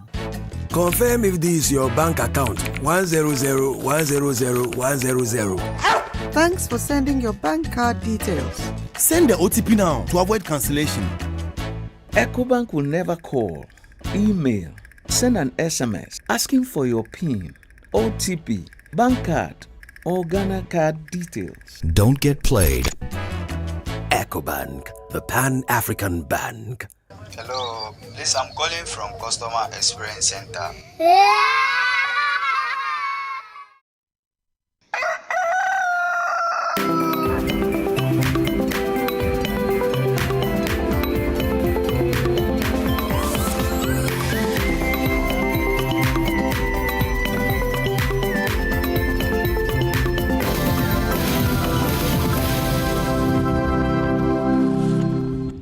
You're welcome back. This is Breakfast Daily on Channel 1 TV. We're having the news review segment. Dr. Hussein is here. Kwesi Kwate is also here. We're inviting you to keep your messages coming in so that we can read them out on the show. There was a message from MTN. 0.75% on wallet to bank transfers. But the BOG intervened. Asked that the fee collection be suspended to allow for further consultation. But the minority is criticizing the government over same. They accuse the government of trying to smuggle e-levy back into the system. And we gave it to MTN to implement. Can you imagine? Minority is actually idle. Really? They are very, very idle. Like there's no work to do, so one activity, one press conference. That's what they are really, really idle. I don't think it's a fair comment. They are idle. What are they doing? Minority per democratic architecture is not supposed to have work to do. Their work is to put the government on the toes. So if the government is working, minority will have something to do. If the government is not working, we'll also the minority will be idle. That's why. So they are idle because they are not working. Because we are not working. The kind of minority that you saw from the Haruna Idrisu, Muntaka, all the way to Atufosin. Where do you stand? The Haruna will change. I don't stand in the party. I'll put you in trouble. The chairman has explained. The chairman has explained was for the greater good of the party. You see, for me, look at what they were doing. Look at Atufosin's posture, even on the e-levy, to the extent that they wanted to incarcerate him just because of his stance against the e-levy. What didn't we do against even the betting tax, even the COVID levy? Look at what Okujeto, as chairman of the assurance committee, look at what he was doing. So that's what this minority is also doing. They are doing nothing. How so? Okujeto, even in opposition, was going to Ukraine, was going to outside to go and check on Ghanaians who were actually in trouble.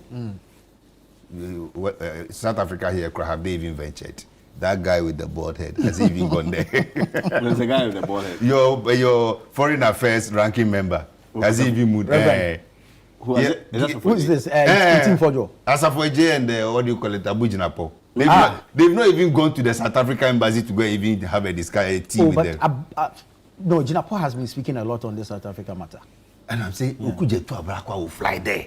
Will fly where? He was in Ukraine. That guy, what he's looking for, he will get.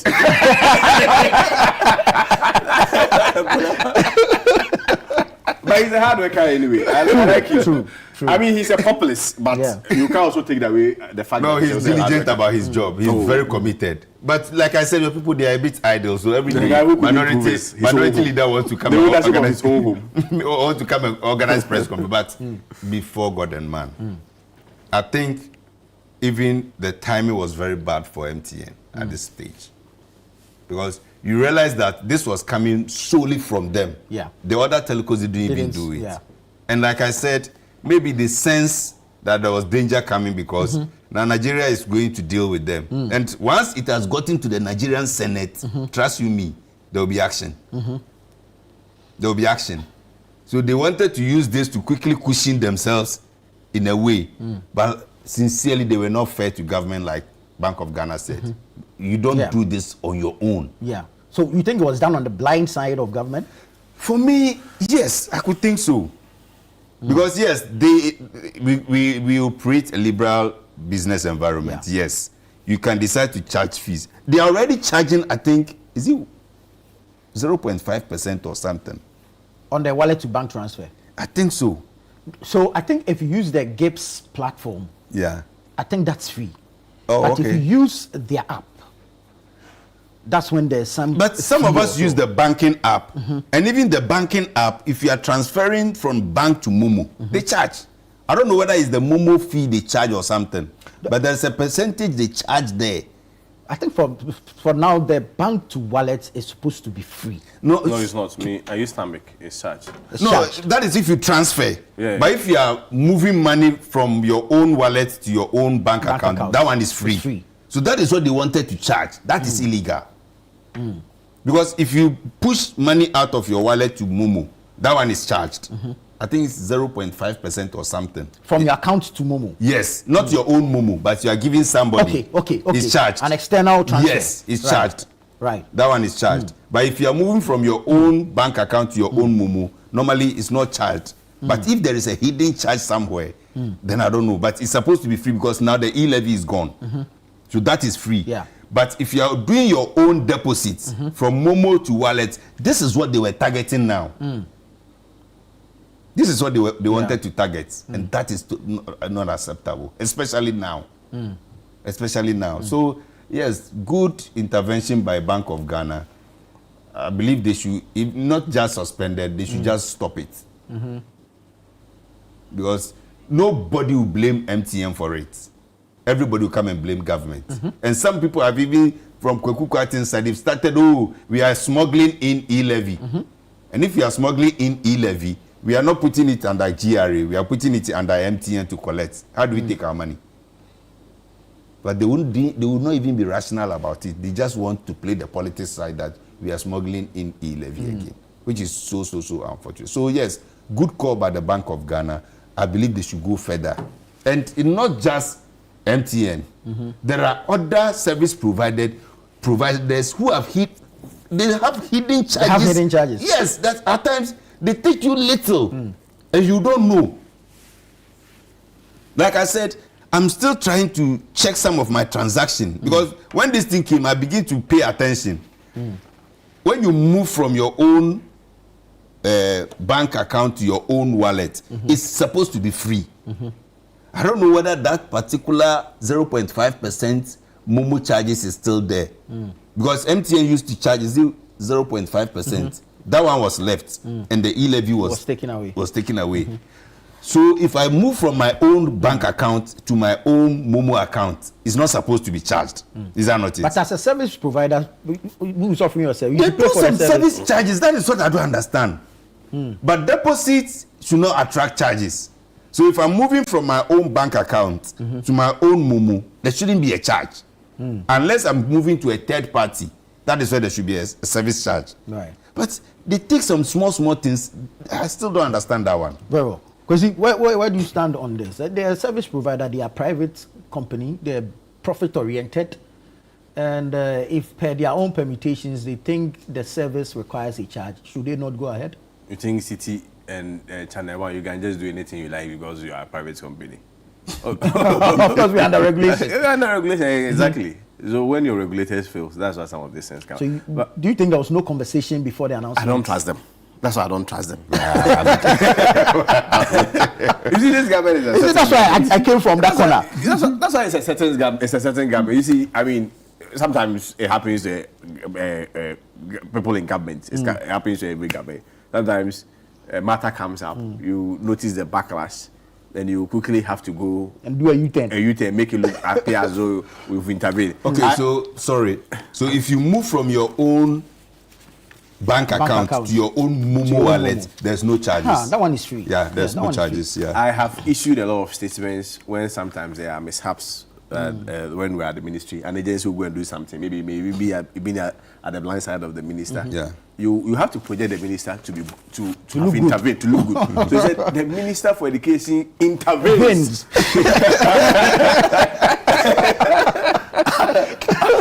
And the intervenes. So you then separate the minister. Yes, intervene in his own home affairs. Yes, in his own home affairs. And has directed. Okay. Intervene with direct. It's the same thing. Yeah. Bank of Ghana. You see, first of all, you have to understand that the telcos, and for that matter, MTN, even though it's a private company, the nature of their services is public in nature. True. And so for that matter, they cannot necessarily just sit there and do anything. MTN has been in this game for a long time. They know the repercussions of unilaterally making such a decision. They know that when they go out like that, government will have themselves to be blamed. They know they are going to get backlash, because even your customers, when you are unilaterally makes a decision that your customers should pay a amount even without notifying them in the first place, in the field and operation of business, that itself can get you a backlash and some negative publicity. Yeah. So I will very much doubt that MTN, who is not novice in the game, will toe that path. It's two sides of the argument. Is either the regulator failed and became irresponsible to the extent that consultation failed, because it presupposes that maybe the regulator and MTN does not even have a working relationship. And I'm sure they have a working relationship. Yeah. It is only when they have a working relationship, the regulator, for that matter, the Bank of Ghana, was aware of these charges. And then when the charges came up, then they use a backdoor to come and make it appear as though they've intervened. I mean, we've seen this a couple of times. Something will happen, it's so negative, then when there is a backlash and the government retract, then you get most of the news headlines and the newspaper front page, a listening government, the president has intervened, a listening party. I mean, it will get to, you see, we are rational people, so sometimes we're able to do the inferences and the needed deductions to ascertain whether a claim that is being advanced is true or not. Logically, I will find it very difficult to believe that MTN will on its own sit there, propose such a charge, whilst Bank of Ghana was not that way. I'm sure even the telcos were all planning to do that, where Vodafone, Telecel, Airtel, yes, but they use MTN as a that's the giant in the space, giant to test the waters.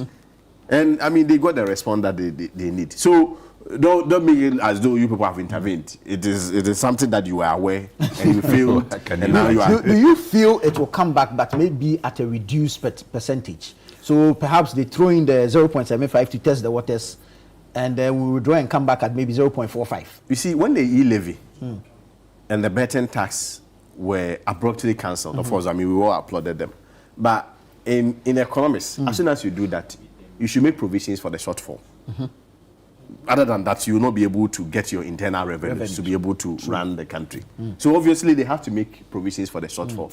And I mean, it came in different forms. I mean, they are just trying to spread it. And I give you an instance.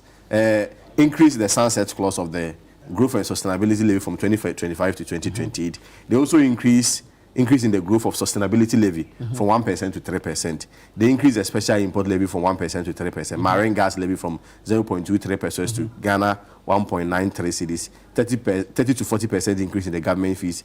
Airport infrastructure levy increase from 5 cedis to 100 cedis, representing 19,000% increase. So some way, somehow, and they will introduce some new taxes. Introduce the 21.9 new taxes handles, 21.9% VAT of non-life insurance premium. Introduce the D levy is now 8.3%. It's also increased. So you have to make it up for it somewhere. You have to make up for the shortfall. So I mean, they that's why we call them settings government. They are doing the PR so well.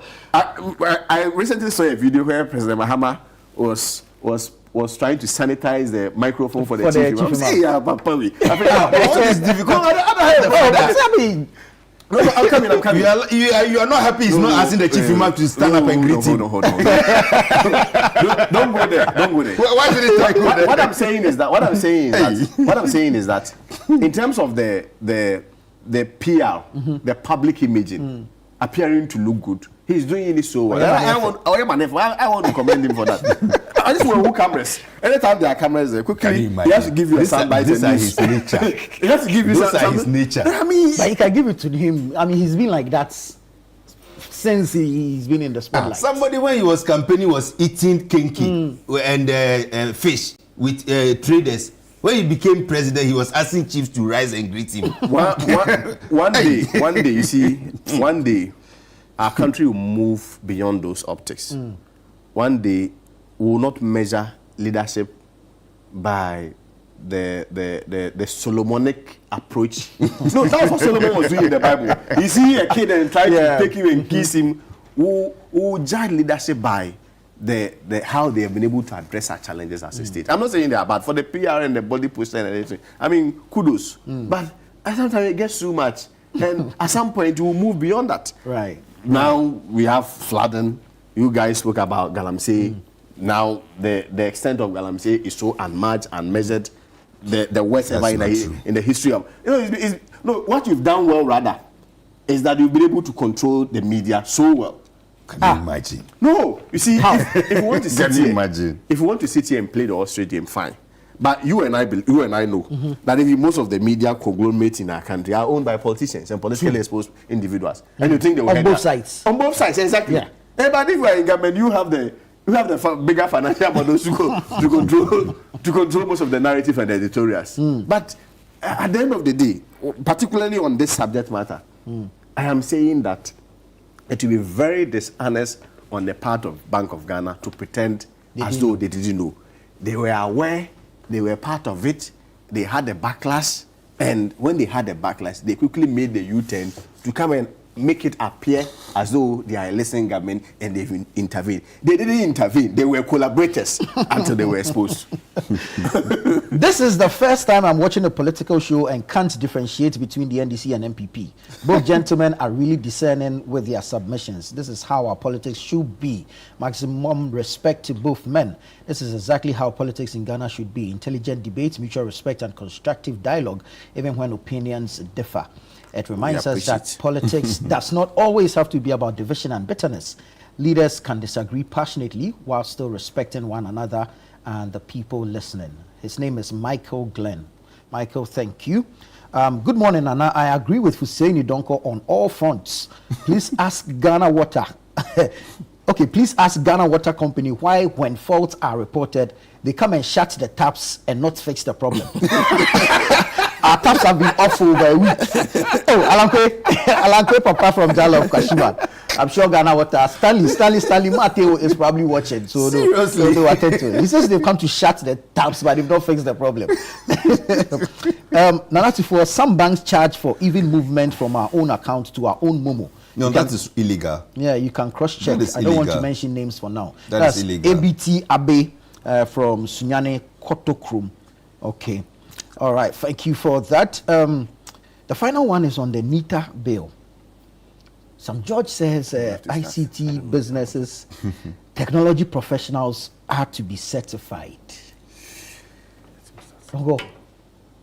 Technology professionals, just like the Institute of Accountancy and like the lawyers and all those people. There's a clarification that was missed on a lot of people. Yeah. That's resulted in the kind of resistance that we saw. I think this regulation or this certification is for institutions and persons providing services to MDAs. Oh, okay. Like IT professionals. IT professionals. No, I think it's just all about regulation. Exactly. No, because sincerely speaking, like we operate in that system. So whoever that is giving us, like our system, changed. Previously, we were dealing with InfoPath, and they had to be cleared by data, even national security, that they can, because our system is very, that very they will be handling is, yes, you are talking about over 150,000 students, and that is just one batch. Yeah. So from 1996 all the way to 2026, you are building that data. Certificates, people's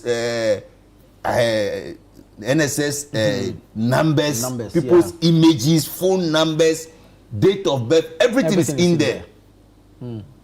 So imagine there's a problem and we just go and pick somebody from the wayside. Oh, listen, there's a problem in our system, come and fix it. And he ends up tapping it. And then sits at home and also start posting people on his own. So yes, for regulation's sake, for me, I think especially those dealing with government sensitive data infrastructure, yes, certification is very needed. But like the private guys who have done his own hardware, if you are engaging, you see, some of these things, even electricians who wire our homes, somebody can just wire your home, the person leaves, the next day your house is on fire. But if there is proper certification, at least the person is bound by certain rules that don't use inferior cables, don't use inferior switches, don't use that. So yes, you see, Ghana, we are used to doing things the old ways. So anytime there is a change, people resist change. But I believe that, yes, being certified as a professional IT provider is not a bad thing. At least it even adds to your own image and your own career performance. I don't think it's a big issue. Maybe, like you said, the communication and maybe the way he put it meant that people were going to be restricted in a way or no. But I believe it should even enhance your own career path if you are certified that, yes, you are a certified hardware provider, you are a certified web designer, you are a certified graphic designer. I don't think it's bad. After all, you were trained in it. So once the institution also gives you the certificate, there should be, the regulator should also say that this person has passed our regulatory requirements. I don't think it's bad, seriously. Very well. Quick thoughts on this, Kwesi. Sure. I'm not so, I don't have a detailed information about exactly what he wants to do, but like any person in government, I'm not sure they will do any bad thing to hurt the fortunes of the government. So on the hindsight, I want to speculate and assume that whatever he is doing is in the best interest of the state. I am sure the backlash has come particularly with maybe the approach and especially the nature of Sam George. I've not met him. He's not my friend. I admire him from afar for his confidence and his fluency and command of the English language, especially when he's making his point. Very passionate guy. But I just believe that, especially in communicating policies and communicating to Ghanaians, I believe that a little bit of modesty in his approach also matters. I mean, you see, there are people that, if anything is emanating from their office, their posture alone will help you to even take time and analyze it. But there are others that their posture alone will even put you off. If you look at Sam George, I don't think it is in dispute, without any disrespect to him, that you see, when you become a minister, in terms of your public posture and communication, it doesn't have to be too defensive and combative. And that is what I see. When people ask for clarification on a subject matter, because you are in government, and I don't want to use the word you are struggling to explain, but it appears the information out there is not very enough for anybody to speak to. So I believe that extensive and detailed and comprehensive engagement and consultation with all stakeholders would have averted all this thing. I mean, there are some times that you want to bring a good policy. And I recall one. You see, there was a time that there was a proposal that we should bring a towing levy.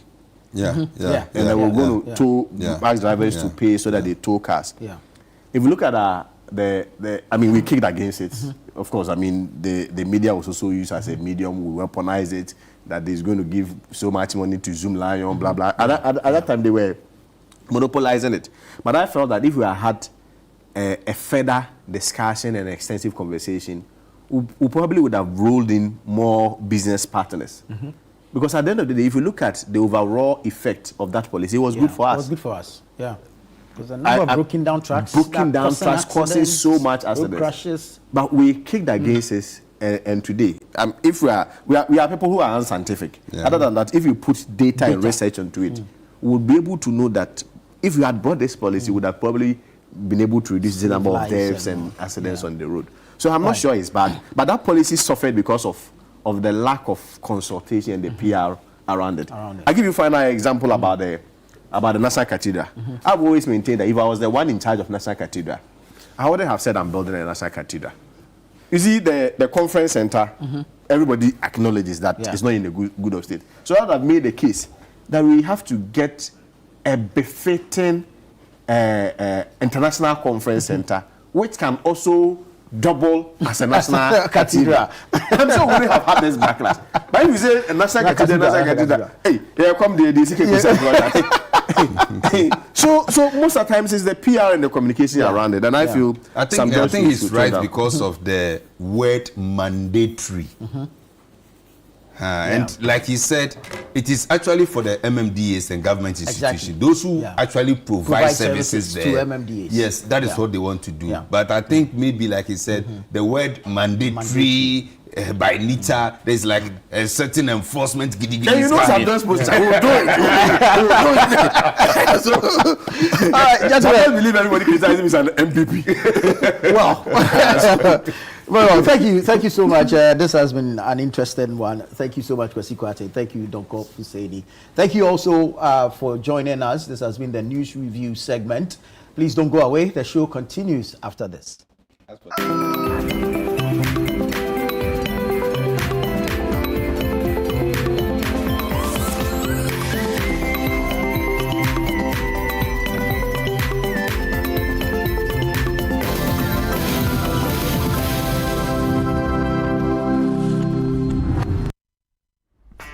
Every day, we make choices. Some big, some small. What would you be doing today? I want this or... Every day, we make choices. And sometimes, choices that shape our hearts. Hi. Whether it's a long-term or short-term decision. The Lydia Ranger gives you the power to truly decide.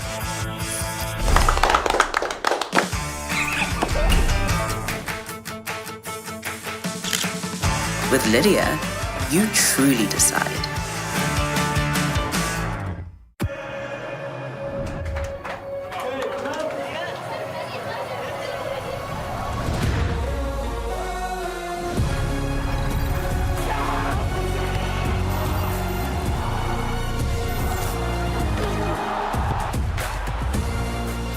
June to 19 July, everything can wait. The FIFA World Cup 2026. Catch all 104 matches, as little as 58 Ghana cedis, live on SuperSport, only on DSTV. My line of work, a confident smile is everything. Kel Charcoal Toothpaste keeps me on top of my game and ensures my smile is always radiant and bright. With the tiring nature of my job, we spend several hours under the scorching sun. To keep our teeth white and our breath fresh all the time, we use none other than Kel Charcoal Toothpaste. Kel Charcoal Toothpaste. You're on a kessie and in a kit one. Samayo Kendini, a who be here, Sametra Sapapadia to a mammy manful. Kel Charcoal's natural ingredients, and a bomb is so buying, a man is swing, and a sansu mama hoto so a will beg you. Kel Charcoal Toothpaste. Choose Kel Charcoal Toothpaste for anti-cavity, whiter teeth, and fresher breath all day. Available in 80 gram and 150 gram. Grab yours today. Kel, happy smile. This advert is FDA approved. From Accra to Buenos Aires, from Lagos to London, the world is locking in for the greatest football spectacle on earth, the 2026 FIFA World Cup. But before the first whistle cuts through the noise, there's a deeper rhythm to the game. Every badge carries history, every player brings a story, every number means something. Welcome to World Cup Central, only on Channel One TV. Hello and welcome to another episode of World Cup Central right on Channel One TV. Your home of football intelligence with African energy and global perspective. We're taking you beyond the highlights, from powerful eye-opening stats to sharp breakdowns of every qualified nation to insights that change how you see the beautiful game. Their first appearance was in 1930 and their best finish at the World Cup was third place in 1930. That was a long time ago. Riches and glory shall embrace me one day.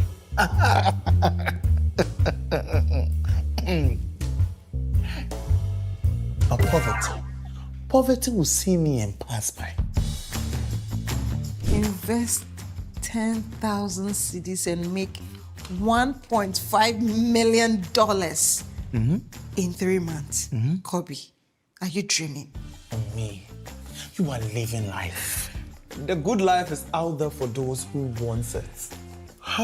Some of us, the air has a ginger, no.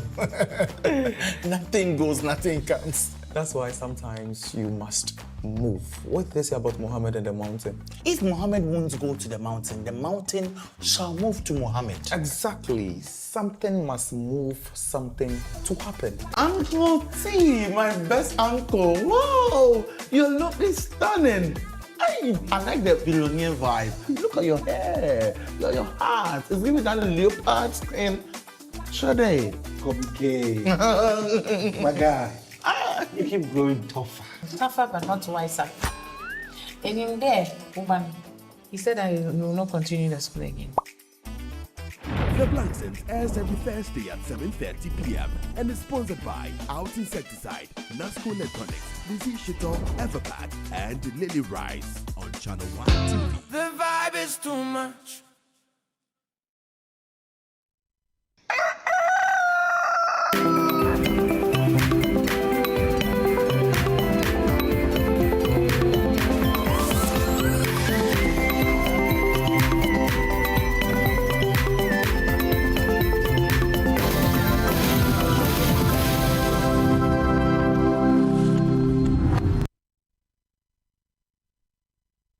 Hello everyone, it's still Breakfast Daily right here on Channel 1 TV, and I'm excited to be here with you. And as you already know, Nanatufo Boateng started the show with his panelists as they touched on some topics that are shaping the nation politically. And I'm here to take you from now till 11 a.m., bringing you other informations that you need to know. We will get into our communities, we will also touch on trends, and also we'll be having a doctor in the house to talk to us about our health, and I'm sure you're already ready for it. In fact, we might also have an interview, so just stick and stay with us because it's going to be really exciting. But of course, you know, I do this with Philip, and Philip is not here. That is because he is on the grounds when it comes to our community. So when we get to that segment, you'll be seeing him, and he will be bringing the report for us right here on the show. My name is Chris Carter. Anyway, let's get straight into it. First of all, we would like to start with the reminders. And as you already know, the City Business Festival is in the corner, and it's going to be starting on the 1st to the 30th of June. So it starts on the 1st of June to the 30th of June. And the City Business Festival, if you're wondering, the Absa City Business Festival, sorry, if you're wondering what it's all about, is a month-long business festival right here on TV and radio. We're going to be having on-air program specifically tailored to business, looking at different industries, looking at different methods, bringing in experts that will be talking to us about everything concerning the business world and the different industries to help us scale up our business. And if you're someone that is not even sure of what to do when it comes to business, this show is going to be inspiring you. And if you're in a certain level when it comes to your business and want to scale up, this show is going to be helping you scale up your business, because of course, like I said, there are going to be experts that are going to pass in through every 9 a.m. every weekday on the show, and you will definitely enjoy it. Of course, you can see repeats at 11 a.m. and also at 6 p.m. So definitely this is something that you should have on your calendars. We want to say a very big thank you to our sponsors, Absa Bank, MTN, Petra Trust, and Zonda. Absa Bank, MTN, Petra Trust, and Zonda. Thank you so much for holding us down. And if you want to ask any other questions or you want further details on this program, you can call the number 0205-973-973, 0205-973-973. And remember that this is brought to you by Channel 1 TV and City 97.3 FM. So it's going to start on the 1st of June. So make a date with us right here on Channel 1 TV for the City Business Festival.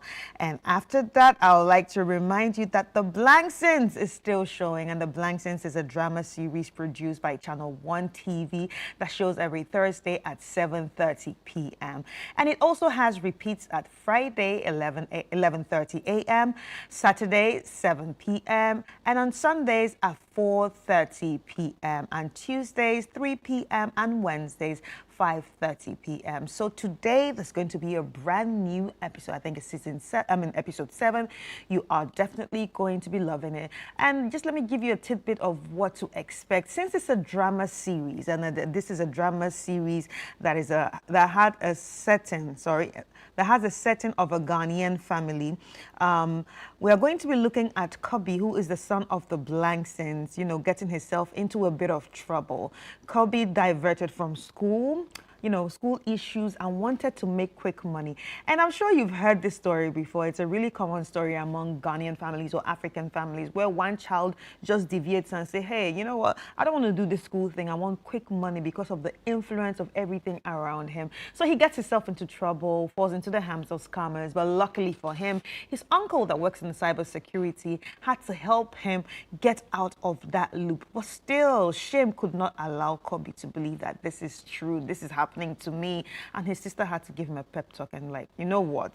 Better be serious with your life or else you will be doomed. Yeah, so that's what's going to be happening today. So gather the family around, let the kids learn, let the boys and let the girls learn, and daddy and mommy, you can also sit around and enjoy this, because apart from the lessons that you're going to learn, there's also a bit of comic relief in every episode. So you definitely do not want to miss this. After a long day's work, just sit together, relax, and watch The Blanksons right here on Channel 1 TV. All right, so moving on. The World Cup is coming. It's drawing nearer. We're counting down the days. And of course, we have the World Cup Central right here on Channel 1 TV every Friday at 3 p.m. That takes you into the world and the journey of World Cups. So if you love footballs, you'll be following different World Cups, you've watched all of it, well, this is that show that can take you back and also take you into the future of the World Cups, because we're going to be discussing everything World Cup, even having some experts and people who have featured in the World Cup to, come and break it down, give us the analysis of what is going to be happening, especially with what our players are doing now. Fingers crossed.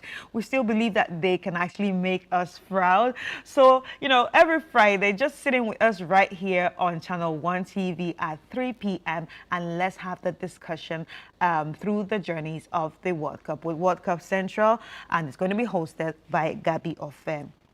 So after all is said and done, and I'm sure that you want to reconnect with everything that we have here on Channel 1, you have the Channel 1 News app. The Channel 1 News app is an easy platform, easy user-friendly platform that has been created for you to stay tuned with all news items and information that we have for you out there. And as you can see, it's very easy to install on your phone. Head to Google Play Store, type out Channel 1 News app, and voila, it's going to pop up, and then all you need to do is click install, and in some seconds, you have it right there. And what makes it interesting that, it's a 360 app. It's not just about news, but it's about everything. So we have a lifestyle segment, we have a general segment, we have entertainment, everything. We even have articles written out that might actually touch you. So I call it an infotainment app. So all you need to do is just download it, and voila, you have it.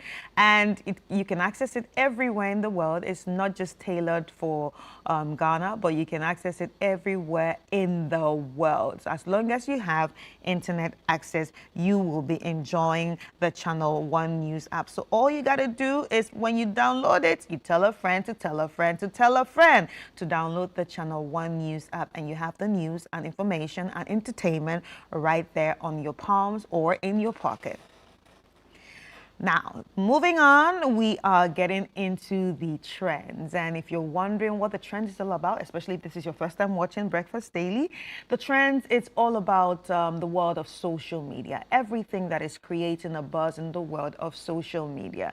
And we'll be looking at social media platforms like Facebook, X, Instagram, TikTok, etc. All the social medias that you use, and then you just want to contribute into that hot topic or want to contribute into those threads. Yes, this is it for you.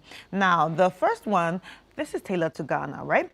A Ghanaian woman allegedly was assaulted in South Africa. So a group of Icelandians with sharp weapons attacked Ms. Akufo at her Johannesburg workshop amid rising anti-foreigner protests, or I would like to call it Afrophobia, actually. Let's not say anti-foreigner, because this is about black people. This is not about any sort of foreigner. So I think it should be called Rising Afrophobia protest, demanding non-South Africans to leave by the month's end. Her son sought help from Ghana's Foreign Affairs Ministry, which pledged support. The High Commission in Pretoria actually arranged her medical care and safe return as part of the voluntary repatriation, with 826 registered Ghanaians, with the first flight leaving the airport today. So Ghanaian media has condemned the violence. In fact, all of us, not just the media, we have all condemned the violence, while on the South African Voice called for attackers to face accountability amid questions about her business status. Now, no arrest or police confirmation from the South African side of things have actually been reported. So this is not the first time it's happening. We've seen this happen so many times. And also, to add to it, 300 Ghanaians have been evacuated from South Africa over these xenophobic and Afrophobic attacks. But then let's check out some of the comments we have on this story. Imagine leaving your country to chase a better life and ending up fighting for your safety instead. As we move our people back home, this is the time for all travel and tour companies to remove South Africa from their tour package. You can't boost the tourism revenue of a country that harbors so much hatred and brutalizes the citizens of your country. I think I agree with this. There is a way to address issues surrounding illegal immigration. Subjecting citizens of another country to public ridicule and attacks is not the way to go. Migration issues are sensitive matters that should be handled with dignity and, most importantly, through diplomacy. This is very true. This is wrong, so wrong on all accounts. No human being should endure such brutality. No African should be made to feel like a foreigner in Africa. We stand in solidarity with Madam Akufo, her family, and all victims of Afrophobic violence. All right, and her face is blurred there. You can clearly see that she's probably in the hospital, getting some treatment, and those are some scars on her. Oh my God, that would really hurt. That would really hurt. And this is not just me imagining it, but it's also because of the things we have seen on how they have been attacking people. It's not just verbal attacks, but the physical attacks have been very, very brutal. We've seen them giving blows to people. We've seen them hitting people with all sorts of things. We've seen them even get into schools to tell school children to get out of the places. So it's a really, really, really sad situation. And my heart goes out to Mrs. Akufo and her family. And also, I think her son did a good job by speaking out. And also, thank you to the Foreign Affairs Ministry for being proactive when it comes to this issue. Because if you check on the social media, a lot of people are giving props to them. You know, they are congratulating them for being proactive when it comes to the well-being of every Ghanaian out there. So kudos to the Foreign Affairs Ministry. So now, moving on, 300 Ghanaians have also been evacuated from South Africa over these Afrophobic and xenophobic attacks. And I'm sure that we have all seen it all over social media. Yesterday, the first batch was actually evacuated from South Africa, and they arrived Ghana safely. It was a moment of joy for many, as some were singing their praises of John Dramani Mahama. So the Foreign Affairs Minister, Honorable Ablakwa, and the Chief of Staff, Julius Debra, were seen at the Accra International Airport to receive the evacuees. Bags of goodies were also on standby, waiting to be given out to them. Yes, and as you can see, those are the people that came in yesterday. That's the first batch. Happy for them. At least it's better to be safe than sorry. It might not be easy, but it's better to be safe than sorry. Once more, kudos to the Foreign Affairs Ministry for putting this together and thinking about the citizens first. I'm sure we have comments on this. Let's check out some of the... All right, we don't have comments on this, but I would just like to add my comment to this. I think I agree to one of the comments that says it's time for, you know, the travel on tour companies to actually remove the package to South Africa. I think it's very important that that is listened to, because this is not the first time that such a thing is happening. This is not the first time that such a thing is happening, and it's not, I don't think it might be the last time it's going to happen. It's going to keep happening because nothing has been done about this situation for so many years. Many foreigners have been beaten up in the country, especially black people have been beaten up in this country, have been humiliated, have been sacked, have been made to start over their lives again. Their investments have been taken away from them just because this country cannot stand people being in the same country. And I think it is very important to know that like it's hard to see what the South African government is doing. Everybody's waiting to see what the South African government is doing, but it's actually very hard to see. In as much as I try to squint hard, I try to use, you know, a microscope to really understand what is the government doing about it. We are still yet to see what the government is really doing about it, and it's confusing. It's really confusing to see what the government is doing about it. I mean, the South African government is doing about it. And yes, when such things happen, over the years, when it happens, then you would see they would come to us with great packages of travel to SA. They will invite influencers. They will invite actors and actresses from Nigeria, from Ghana, to go out there to push the tourism. And I'm sure after this happens, we might be seeing something like that again. Well, our eyes are on the ground right now because clearly, thanks to social media, we have seen how detrimental this has been for citizens of other African countries. So we're going to be looking at those that they're going to call and we'll ask them to push this whole thing. I mean, if you do not come out and apologize to the whole of Africa, I don't think any African national who is a celebrity, an actor, an actress, or an influencer, travel influencer, should go out there promoting tourism in those countries. Because if you don't want us, then there's no point wanting our money. It's just simple like that. If you don't want us, you shouldn't want the money too. You shouldn't want the money from our countries. You shouldn't want the money from any of us. Anyway, moving on. A man was flogged for dumping huge piles of refuse at Circle Station. And this is a situation that we talked about yesterday when we were talking about the issues of the rains. Sometimes we are our own problem. It's easy for people to just pick up their trash cans and just dump trash anywhere. And these are blocking the gutters. These are some of the issues causing the flooding. Well, a young man was met with beatings after being apprehended by locals at Circle Station for dumping huge piles of refuse on the road. After pleas to end his misery, he was ordered to carry them to an appropriate dumping site. If we have the video, let us check out the video. And okay, let us check out some of the comments on this issue.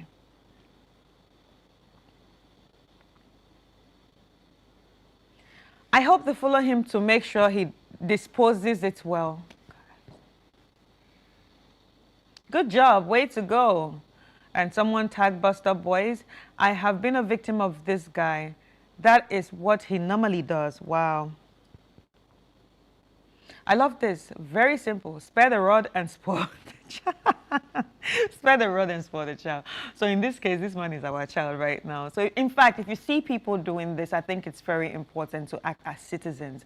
Let's not just keep quiet and watch people just harm the environment, cause dirt everywhere, because these are the issues that cause the sanitation issues that we discuss every day. And now it's the rainy season.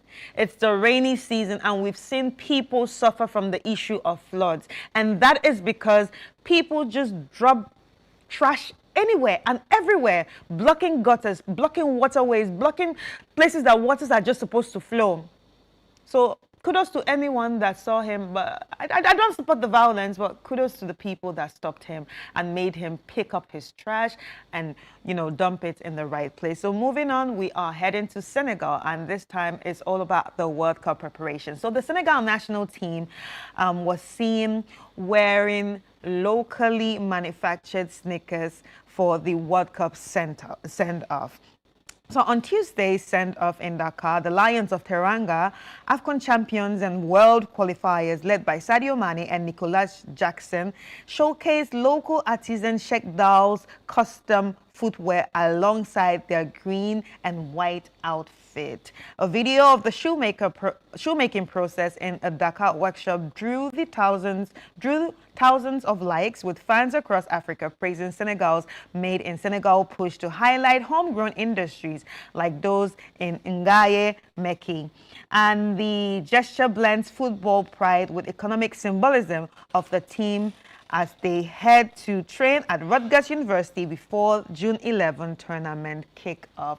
I think this is a very good one. It helps the economy, it keeps the money in the country, and of course, it helps our artisans get better and better in what they do. And it can also inspire other designers and shoemakers to keep creating. Yes, so I think this is a great one. This is a very beautiful one. I'm sure we have comments on this. Let's check out some of, oh, those are beautiful sneakers. Wow, you can actually compare this to Puma. Yeah. Anyway, I trust Sadio Mane. He will wear this shoe too. It's wise guy. That's true support of medium local industry. Many countries can learn from this. This is how it should be, promoting homemade brands. Yes. Amazing work, well done. Plus, they're superstars wearing it with pride. So this is how you support local entrepreneurs as a government. Kudos to them. I think this is a very good initiative, and I think well done to Senegal for actually, you know, using their own and to support their own. This is a great one, and it's also a good way to showcase what they have to the world out there, especially for the fact that they're heading to the World Cups. So many countries are going to be looking at this shoe. So many people are going to be asking, oh, what brand is that? But this is a made in Senegal sneakers, and I think other countries should also follow suit. It's not just about the shoes, but when it comes to sport, the jerseys and all that. I know, okay, Nigerian basketball team actually has the same thing. They actually wear Afro Sports from Nigeria, and I think other countries should follow suit too. So if there are people that can actually make this, the government should look into it and support our local artisans. This is the only way we can keep the money in the country. All right, so that's it for trends, and I hope you enjoyed it. But if you have any other thing trending, I think you should also send us the trends that you see so we can get to talk about it on the show, or we can get to, you know, show it the next day or something like that. So if you have trends, if you're a very trendy person on social media and you are very, very, very cliquey on social media, let us know about the trends that you have been seeing and send it to us so we can get to talk about it. But now let's head into the video of the day to put some smiles on our faces before we get into our communities.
I miss Mr. Bean.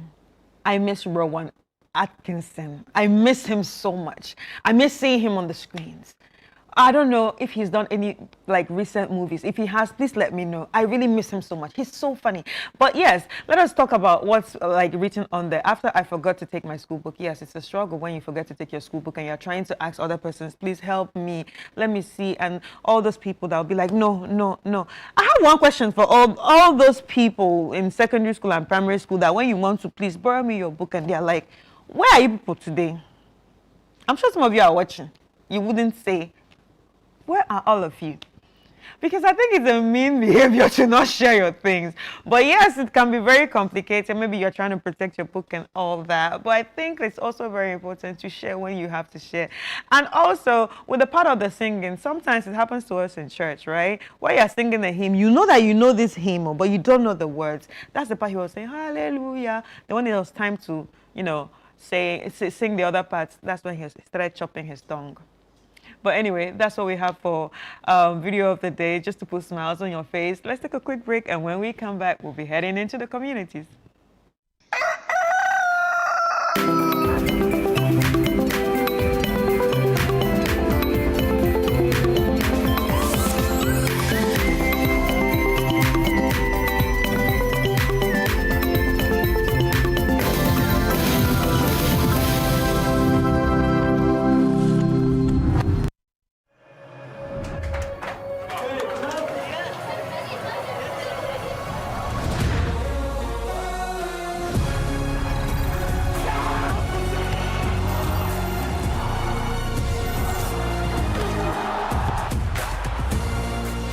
June to 19 July, everything can wait. The FIFA World Cup 2026. Catch all 104 matches from as little as 98 Ghana cedis live on SuperSport, only on GoTV. Kobe, riches and glory shall embrace me one day.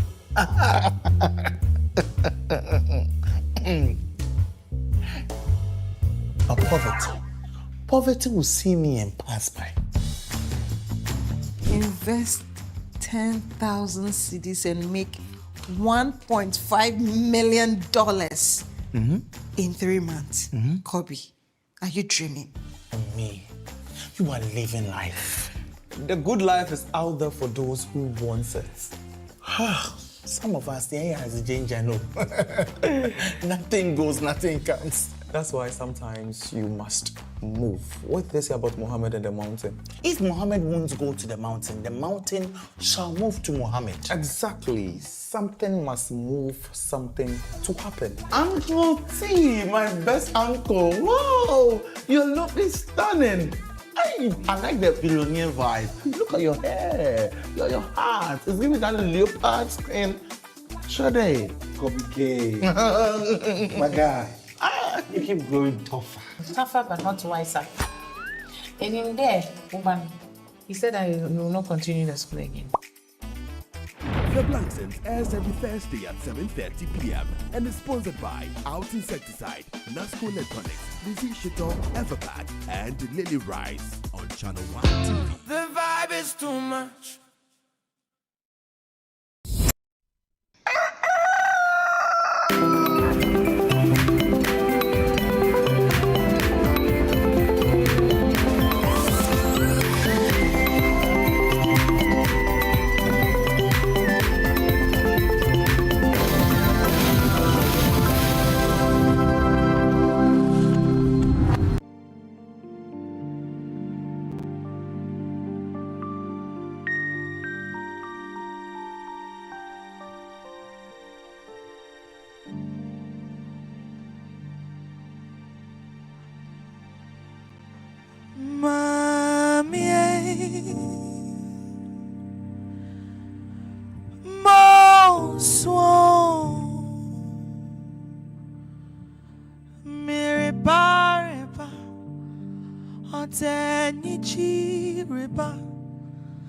Ota sundri riba, ota hoto riba, onuntimo swo, monda bobo, mo swo, onuntimo swo.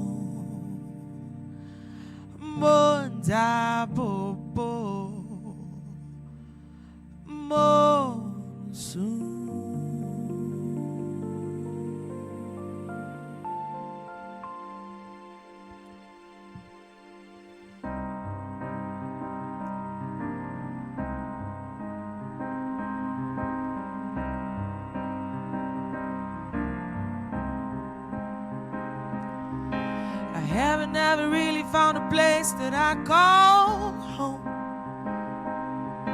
I never stick around quite long enough to make it. I apologize once again, I'm not enough, but there's really nothing left here to stop me. It's just a thought, only a thought. But if my life is for it, and I don't learn to buy, well, I deserve nothing more than I get. 'Cause nothing I have is truly mine. I've always thought that I could live by the sea, travel the world alone and live more simply. I have no idea what happened to that dream, but there's really nothing left here to stop me.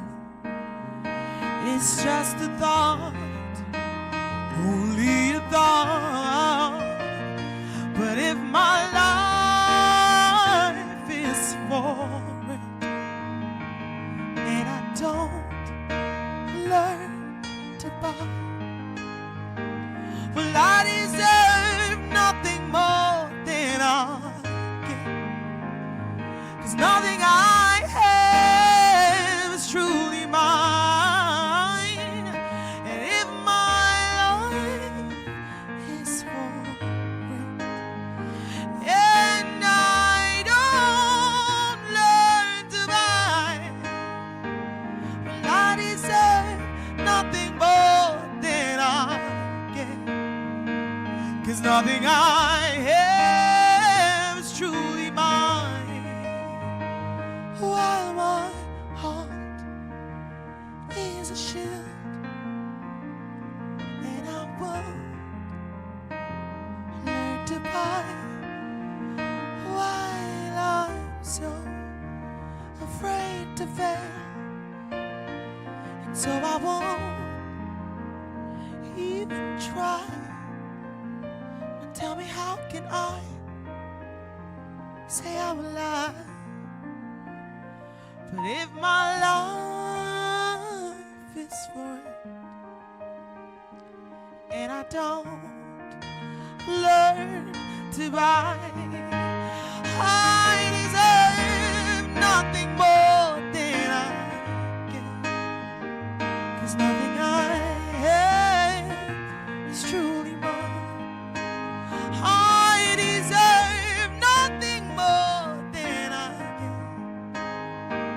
'Cause nothing I have is truly mine.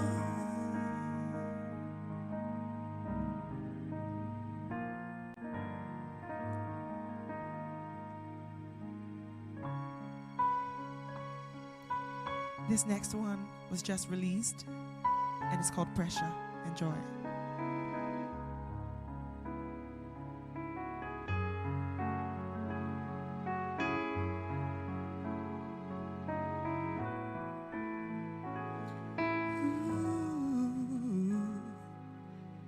This be some feeling where I know want to be feeling, breaks me into two, and it makes me do some things I don't wanna really do.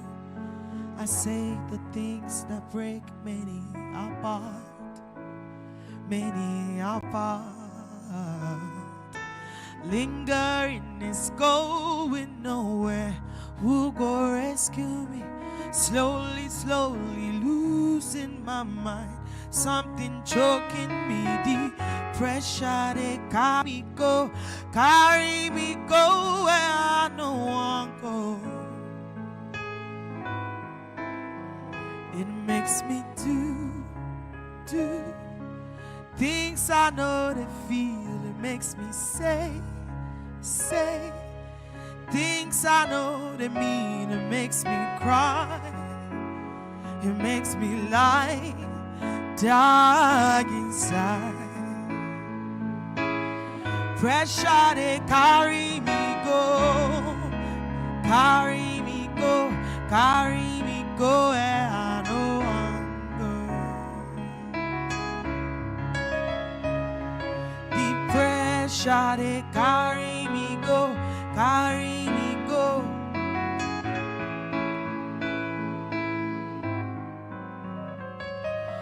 Where do I begin to describe just how it is? Somebody save me, please. I'm drowning in the seas. I'm praying, oh, I'm begging for a better day to happen. I want to be alright once again. Where do I begin to describe just how it is? Appetite's not there. Oh, my eyes are feeling hazy. Help me, yes. Take me from this scary place. Oh, place that makes me do the things that I don't feel. It makes me say the things that I don't mean. It makes me cry. It makes me lie. I dug inside. Pressure they carry me go. Pressure they carry me go. Pressure they carry me go. They carry me go. Pressure they carry me. The pressure they carry me go where I no one go. The pressure they carry me go.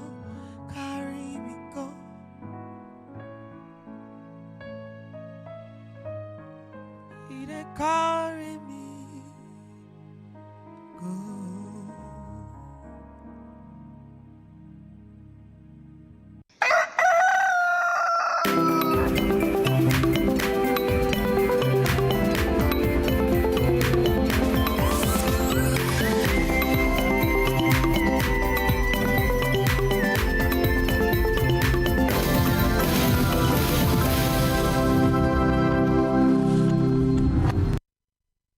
All right, you're welcome back, ladies and gentlemen.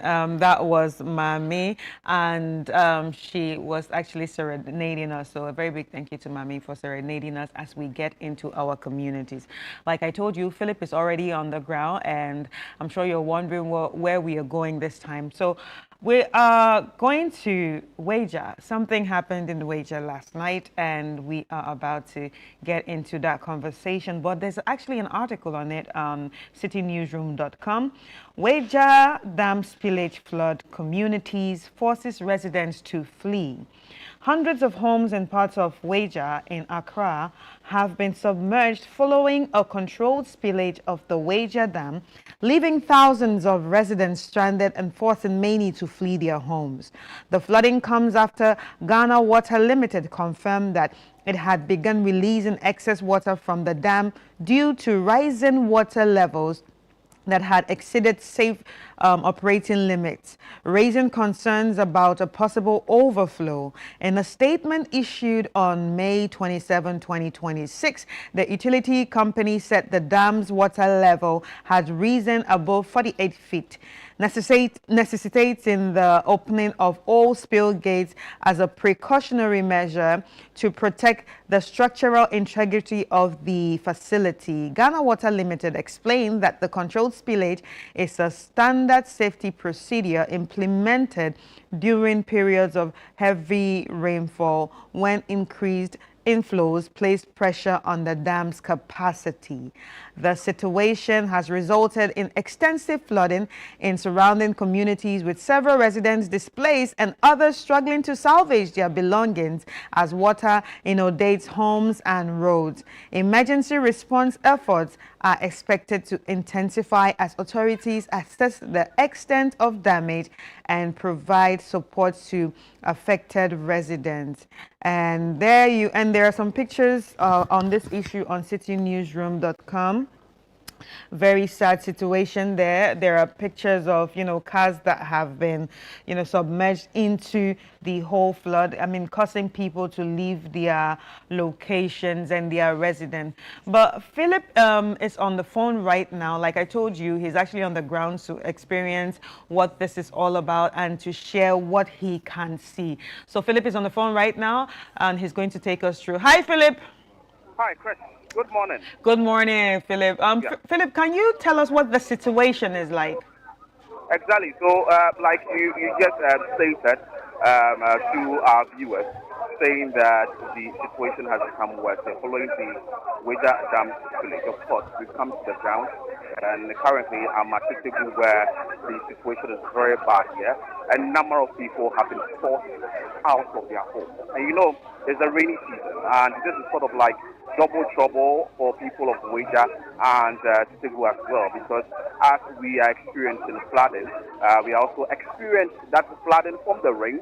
We are also experiencing flooding from the spillage of the dam. So this is like double trouble for the people of Weja and Tibu that I'm currently located.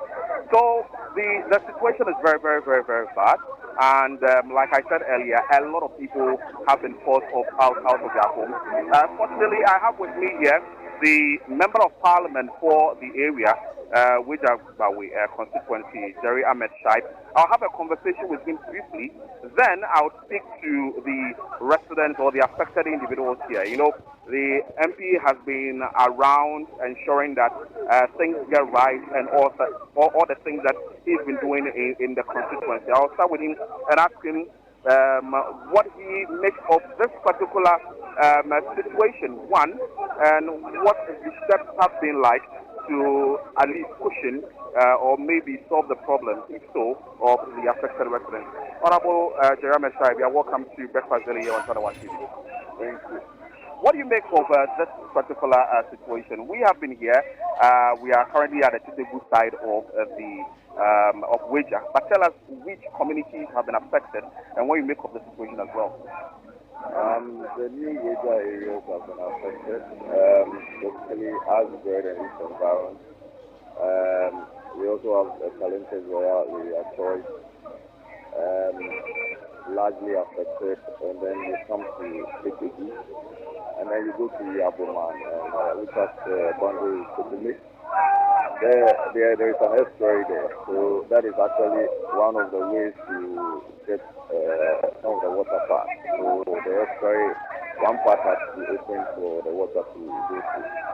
I think that we are in this trouble because of largely communication. I think if the Ghana Water Company had given enough notice and communicated earlier, people would have been way ahead prepared to deal with the issue. It's something that usually happens almost every year or 2 years when it rains heavily. So this rain is believed to have come from the Intawan, Adobe areas right down to this place. So obviously the dam, the Weja Dam, is overburdened, and to protect the integrity of the dam, they have to do the spillage. Now we have about 3 of them that have been spilled, so you have about 2 or 3 more, and if that is true, that is going to be a major problem. I think that the last year and last 2 years, we had a lot of communication. So we were able to let them understand they could spill it. little by little over the period. And obviously we were not comfortable with this situation. I think that this time maybe there was an issue with monitoring, or they were so sure that it wasn't going to rain heavily. I don't know what happened. But I think that there was that problem. Okay. If the Ghana Water people had communicated earlier in time, because they were just in their homes and then this saw the water coming. And for instance, my assistant just had to pick her passport and leave. So all their electrical stuff, their clothing, everything. And the major focus was to get human life safe. So what I did quickly was to get these clear tracks and get most of the people out there to help them evacuate from their premises. So that was what we did. Most of them, we had to get them places to sleep. So we checked them out and took them to some high-rise buildings and guest house. Okay. So we had to pay for some of them. And you know it's a very big constituency, so we are still on checking morning to see those we can help evacuate, those we can support, and also to educate them that there is going to be some more skills. So it will be proper for them to rather move out than stay in and lose your life. I always say that when you were born, you didn't come with anything. And when you're going, you don't go with anything. So save your life first, and you can still acquire some of the things you have. It's a crisis matter. You have more than 1,000 homes sublet.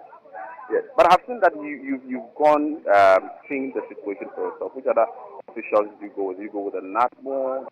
Because I know... Yeah, well, the NATMO is also doing. I mean, what we've virtually done is to spread ourselves. I've just seen that the MC has also come around. Yesterday we were in talks, so he told me he was also checking for the estuary to be open. And I'm here, he just come here. I've been to New York. I know we're out, and NATMO is also doing their part. But largely, NATMO is under resort. They don't have anything. And I'm wondering what's happening to the anti-flood task force. What's happened? Because that was launched last year, on the 3rd of March or 13th of March last year. They haven't come around. Nobody is helping. We need most of the drains, massive dredging in most of the drains. I'm talking about the storm drains. Build bigger ones. They need the LAPA, a whole lot of them. I went around about 4 days ago, and I had to call the MC to tell him that I would need him to release the drift machine, the excavator. I was willing to fuel it so that we would do this dredging. Unbeknown to me, there will be this spillage as well. Because most of the drains are also soaked. They are soaked with filled with grown weeds. When you get to the junction, there is a major drain. You see, go through.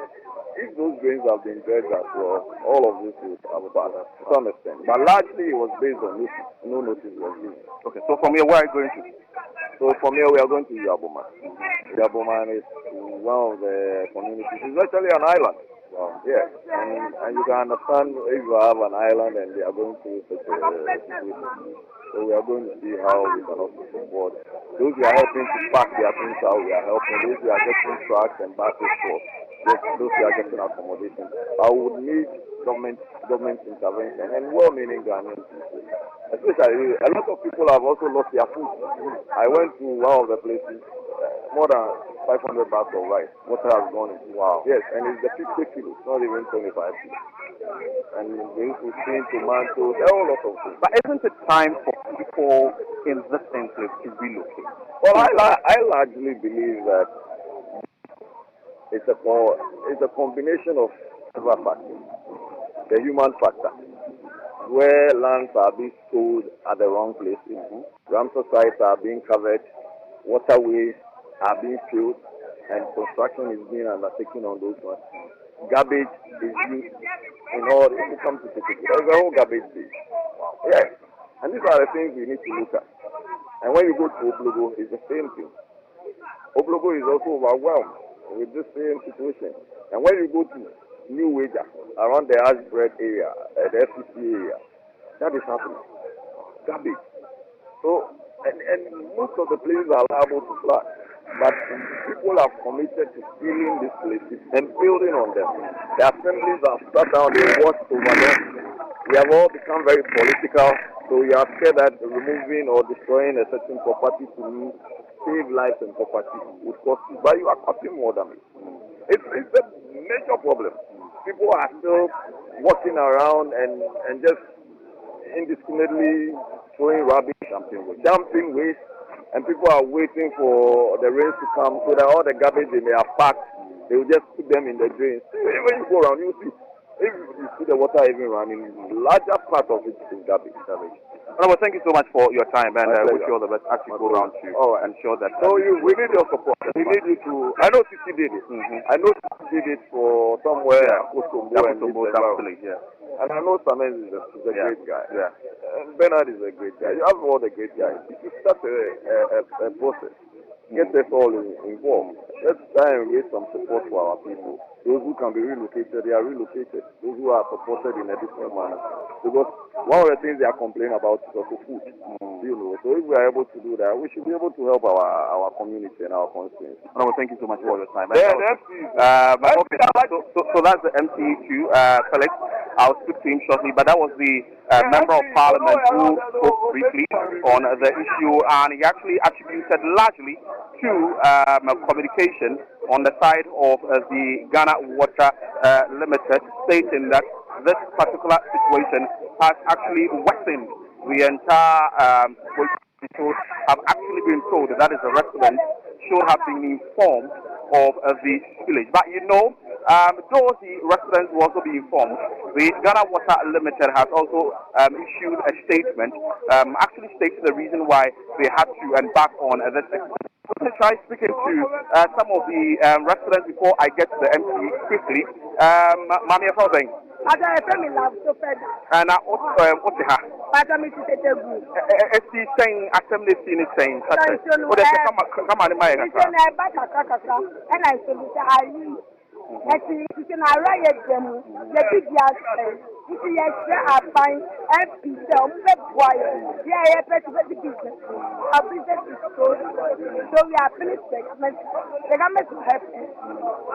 but this always happens. So why do you say that? So we don't have anywhere to go. I, for example, mini baby, I'm over before. I can make you mini baby, I'm for. I start to meet you. If you, for example, move a culture, you show me, so I meet them, it's every year, you show around them. Last year. Every year. For last year, some of the insurance will riot them. But after the young Japanese insurance will riot them. Then I had a big chat. And that's that by empty. I'll send them clouds on that white because the idea of what is that's your web white. Wouldn't you? But I have love for that and so that's Love Agbo also speaking there and stating what the concerns are. I'm trying to get the municipal chief executive to speak to. Then later I could actually move inside and we'll see the situation. So Honorable, if you can join us briefly. I'm sure he has assessed the situation and actually what really is happening and what is speaking briefly. So Honorable, good morning. Honorable Felix, you are welcome to Breakfast Daily. Municipal chief for Weja Bawe. What has been your assessment so far? My assessment so far, I would say the situation is a very terrible situation, a very devastating one. The community and as leaders of the community, also taking proactive steps to ensure that we take this situation and get our residents to be in a comfortable situation. And that is what we will do so far. We are just coming from the police to open the exercise. We were there since yesterday. Actually now, to open the exercise to ensure that the water fled from the community. The unfortunate aspect was that the Ghana Water Company didn't reach the community around for us to inform the community, family members, and other stakeholders within the community. Maybe even announcements were made in the churches and other things. People would have known that this is the situation ahead and how to address that issue. But nothing of that has happened. So we've been able to continue. And we feel that In the next 3 hours, with what we done to do, we will come down to residents, we'll have their comfortable. Well, it's said that this happens often. Isn't there a long-term plan to maybe relocate all these people, maybe ensure that this place is not made a residential area again? Because anytime there is a dam village, they bear the brunt. The dam has been filled for some time now. Since I became an MP, the village has been on. But it is not in this direction. This one, it was open at the blind side of everybody. What we know usually, happens usually is the control was where we inform assembly members, we inform the So this isn't a controlled village. But the Ghana Water Limited says it's a controlled village. No. When you go there right now, you see that all the gates are overflowing. And it's even overflowing to the brim of what? The dam. Yeah, when you are even standing on the concrete of the dam, the water is coming up there. So where is the control? And where is the information? Ghana Water Limited came in on the 27th. That is yesterday. And yesterday, you are opening the gate to spill out water. So how do you do it? Wow. So now, what is the plan for these residents? Do you have a safe haven for them? Are you moving them to places where they can stay for the next 2-3 days? Or what actually are you also giving them relief items from the NATCO? Yes, I'm with the national, we call the national region and the national. And we are putting that packages and very good. But are you taking them to, do you have any safe haven for them? Yeah, we have safe haven within the municipality. And we've communicated it to the assembly members. We've made provisions of cars and other logistics that can help them from their current locations to those people. So that at least we have a comfortable place for the interim to ensure that they are safe. Because life is precious. It's the most important thing happens now. And from yesterday to now, it's not recorded any casualties. We pray that it doesn't happen. Because we don't want any life to be lost, and that is why we are putting in all these things. When you come to the schools that are close to the town, like St. Joseph, we ask that those schools should be closed. Those children should not watch. Like the Oblogo school also, we ask that the Oblogo school also should be closed for the meantime, so that the children will be at home and will be with their parents, so that the parents will have their eyes on them. And currently there is lighthouse as well. Yes. So you've told ECG to put up all the lights. Yes. Okay, thank you so much. I wish you all the best as you go around to assess the situation. So you had there the member of the municipal chief executive for Weja Bawe, Felix, who has actually spoken. There are a number of residents to find out. Yes, sir. My name is Jay Spelling. Look into the camera first. My name is Jay Spelling. So anytime you are coming to cover a story here, you don't come to the side there where we are suffering over there. You just come and sit. Tell us what is happening there. The water is over there. You just come and sit here. So tell us what is happening there. The water is, our place is massive. Wow. Massive. Don't come here and come and So currently, your room, tell us what has happened to your house. My room is flat. My name is James Pelly. You can take it to any social media. So what in your room is for? My mattress, everything is gone. Yes. We are over there. Wow. Yes. What time did this start? Golden Street. What time did this start? I'm at work. Yesterday, when they called me, when they called me, they called me, my wife called me that the water is coming. I thought it's a joke. Before we get home, our motor, so I told my friend that we shouldn't pass there. When we passed it, then our motor got caught. So we thought it's easy. So you were called from work? Yes. That your room is flooded? It's flooded. Wow. So you weren't informed ahead of time? So I have to take my wife and children to the guest house. So right now they're in the guest house? They are in the guest house. So I slept there. So luckily, I raised them, so I managed the room. And then so you slept in the room? Because if I go there, they will steal the things. Oh, okay. They will steal my things. For how long have you stayed here?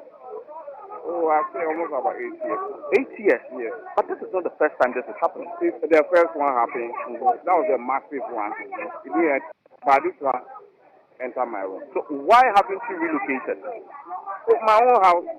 Why should I locate my own house? But now, the person working over there, they have to drain the system over there. So the water will flow. That's the only problem. So when you get to your place right now, what level? I'm a bit taller than you. So what level is the water getting the house this morning? You see where my jalabia is? Oh, it got your above your knee level. Okay. So right now, I can't see where it's gotten to. Okay. Your name again? James Pelly. Okay, so that's James Pelly for us, and I can tell you the situation is very bad here. You've heard from the municipal chief executive, you've heard from the member of parliament of the area, you've heard from some residents of the area. All what they are saying is that the communication didn't go down well.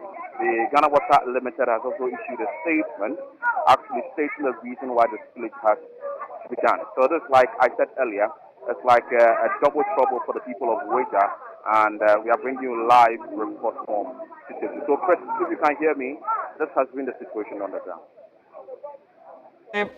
Thank you so much for that extensive report. It's such a sad situation, especially for the fact that we are still in the rainy season and we don't know what can happen. It can actually start raining any moment from now, so imagine what they are going through.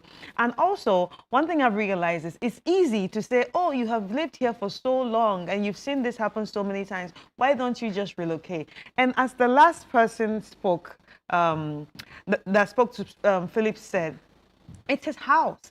It's actually very hard to leave your house, your investment, and just say you are moving for, you know, something that something happening like this, because he said the first one that happened, it didn't affect him so much. So he didn't expect that this year it was now going to affect him. So it's actually a double-edged sword. So I think we should be more empathetic while speaking about this, especially with the people that are going through this problem, rather than pointing fingers and say, why don't you leave? Why don't you leave? It's actually not easy to leave just like that, especially if you have your own house, you've built your life in that area. But I hope help comes for them, because at the end of the day, they are all Ghanaians. And I also want to, tell the Ghana Water Company Limited that it's actually very important to, put out communiques very early. If the people are saying that there was no message put out for them, at least they would have been ready, or they would have salvaged some of their properties, then you should do better with communication. I think communication would have helped people. Communication would have gotten people a bit ready. Communication would have helped people evacuate their family. Communication would have helped people save their mattress, save their electronics, and all that. So please do better on that note. But then again, it's time for us to take a quick break. And when we come back, we'll be talking about stress on Doctor in the House. We'll be back.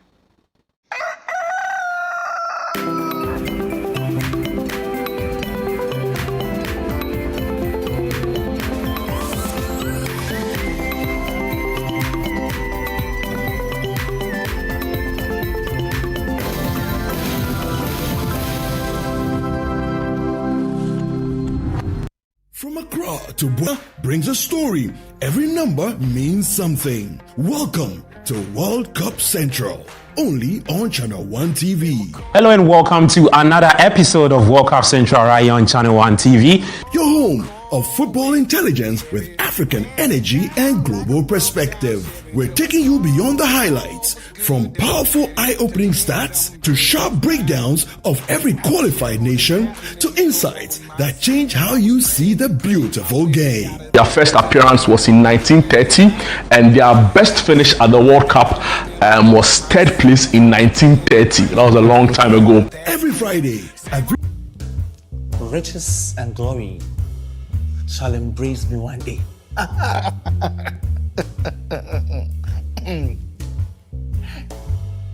But poverty will see me and pass by. Invest 10,000 cedis and make $1.5 million in 3 months. Kobe, are you dreaming? Me, you are living life. The good life is out there for those who want it. Some of us, the air is a ginger, no. Nothing goes, nothing comes. That's why sometimes you must move. What they say about Muhammad and the mountain? If Muhammad won't go to the mountain shall move to Muhammad. Exactly. Something must move something to happen. Uncle T, my best uncle. Wow, your look is stunning. Hey, I like the billionaire vibe. Look at your hair, your heart. It's giving that leopard skin. Shade. Complicated. My guy. You keep growing tougher. Tougher but not wiser. And in there, woman, he said that he will not continue the school again. The Black Sense airs every Thursday at 7:30 p.m. and is sponsored by Out Insecticide, Nasco Electronics, Lizzie Shito, Everpack, and Lily Rice on Channel 1 TV. The vibe is too much.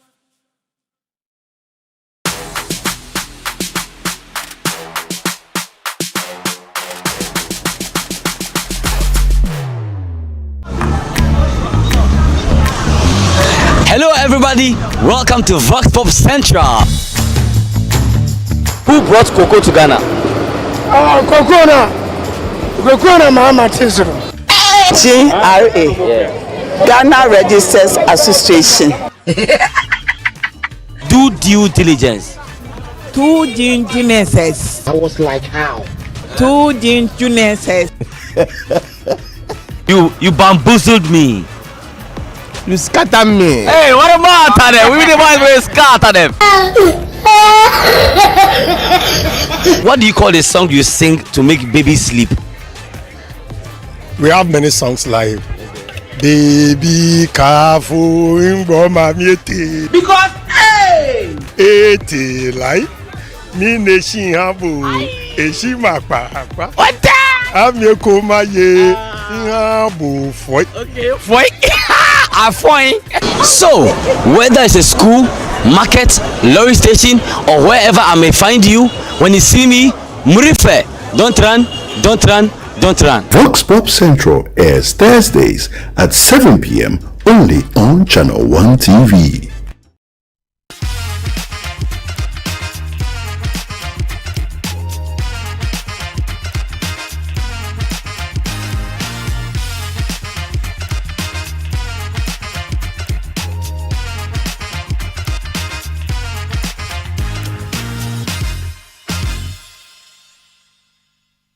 Good morning, ladies and gentlemen. It's Doctor in the House right here on Channel 1 TV, and my name is Chris Carter. As you already know, this is the show I like to call the consultation before the main consultation. That is you going to the hospital. And also, I feel like this show is like a mini medical school where you get to learn everything about your health. You get to learn about different conditions. You even know how to manage some of the symptoms you're feeling. And also, most importantly, you know when it's time for you to go to the hospital. All right, not just watching, but you're also taking notes, and you just tell yourself, you know what, I think the doctor is saying time for me to see a doctor, time for me to get into the hospital. Talking about doctors, so our doctor in the house today is Dr. Ebo Daniels, who is a medical director at Solace Hospital. And Solace Hospital is actually located at Trade Fair La here in Accra. And he is a leading voice in preventive healthcare in Ghana, focused on shifting the mindset from treating illnesses to preventing it. And he also champions the Switch Health movement, switching from healthcare to preventive health, and also driving a national shift toward early detection and long-term wellness. And we've been having a series with him. So it's been him for about 3 weeks right now. Oh yeah, 3 weeks. And this is our 4th week. And we're still talking about, you know, preventive healthcare. And today we are going to be looking at a topic that affects every one of us. This is not just about the women, it's not about the men, it's not about children only, but this affects every one of us once in a lifetime, or even more than once in a lifetime, depending on how you are managing yourself and taking care of yourself. Remember, it's all about preventive healthcare. And now we are going to be looking at stress. Stress. How modern day stress is actually destroying human health. So definitely, you know, this actually concerns you. because I'm sure you have an idea of what we are going to be talking about.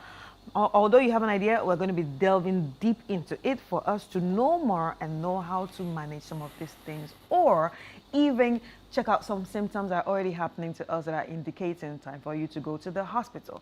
Now, if you have any questions, do not forget to send them via the WhatsApp number. We will get to ask the doctor. Hi, Doc. How are you? I'm doing great. It's great to see you again.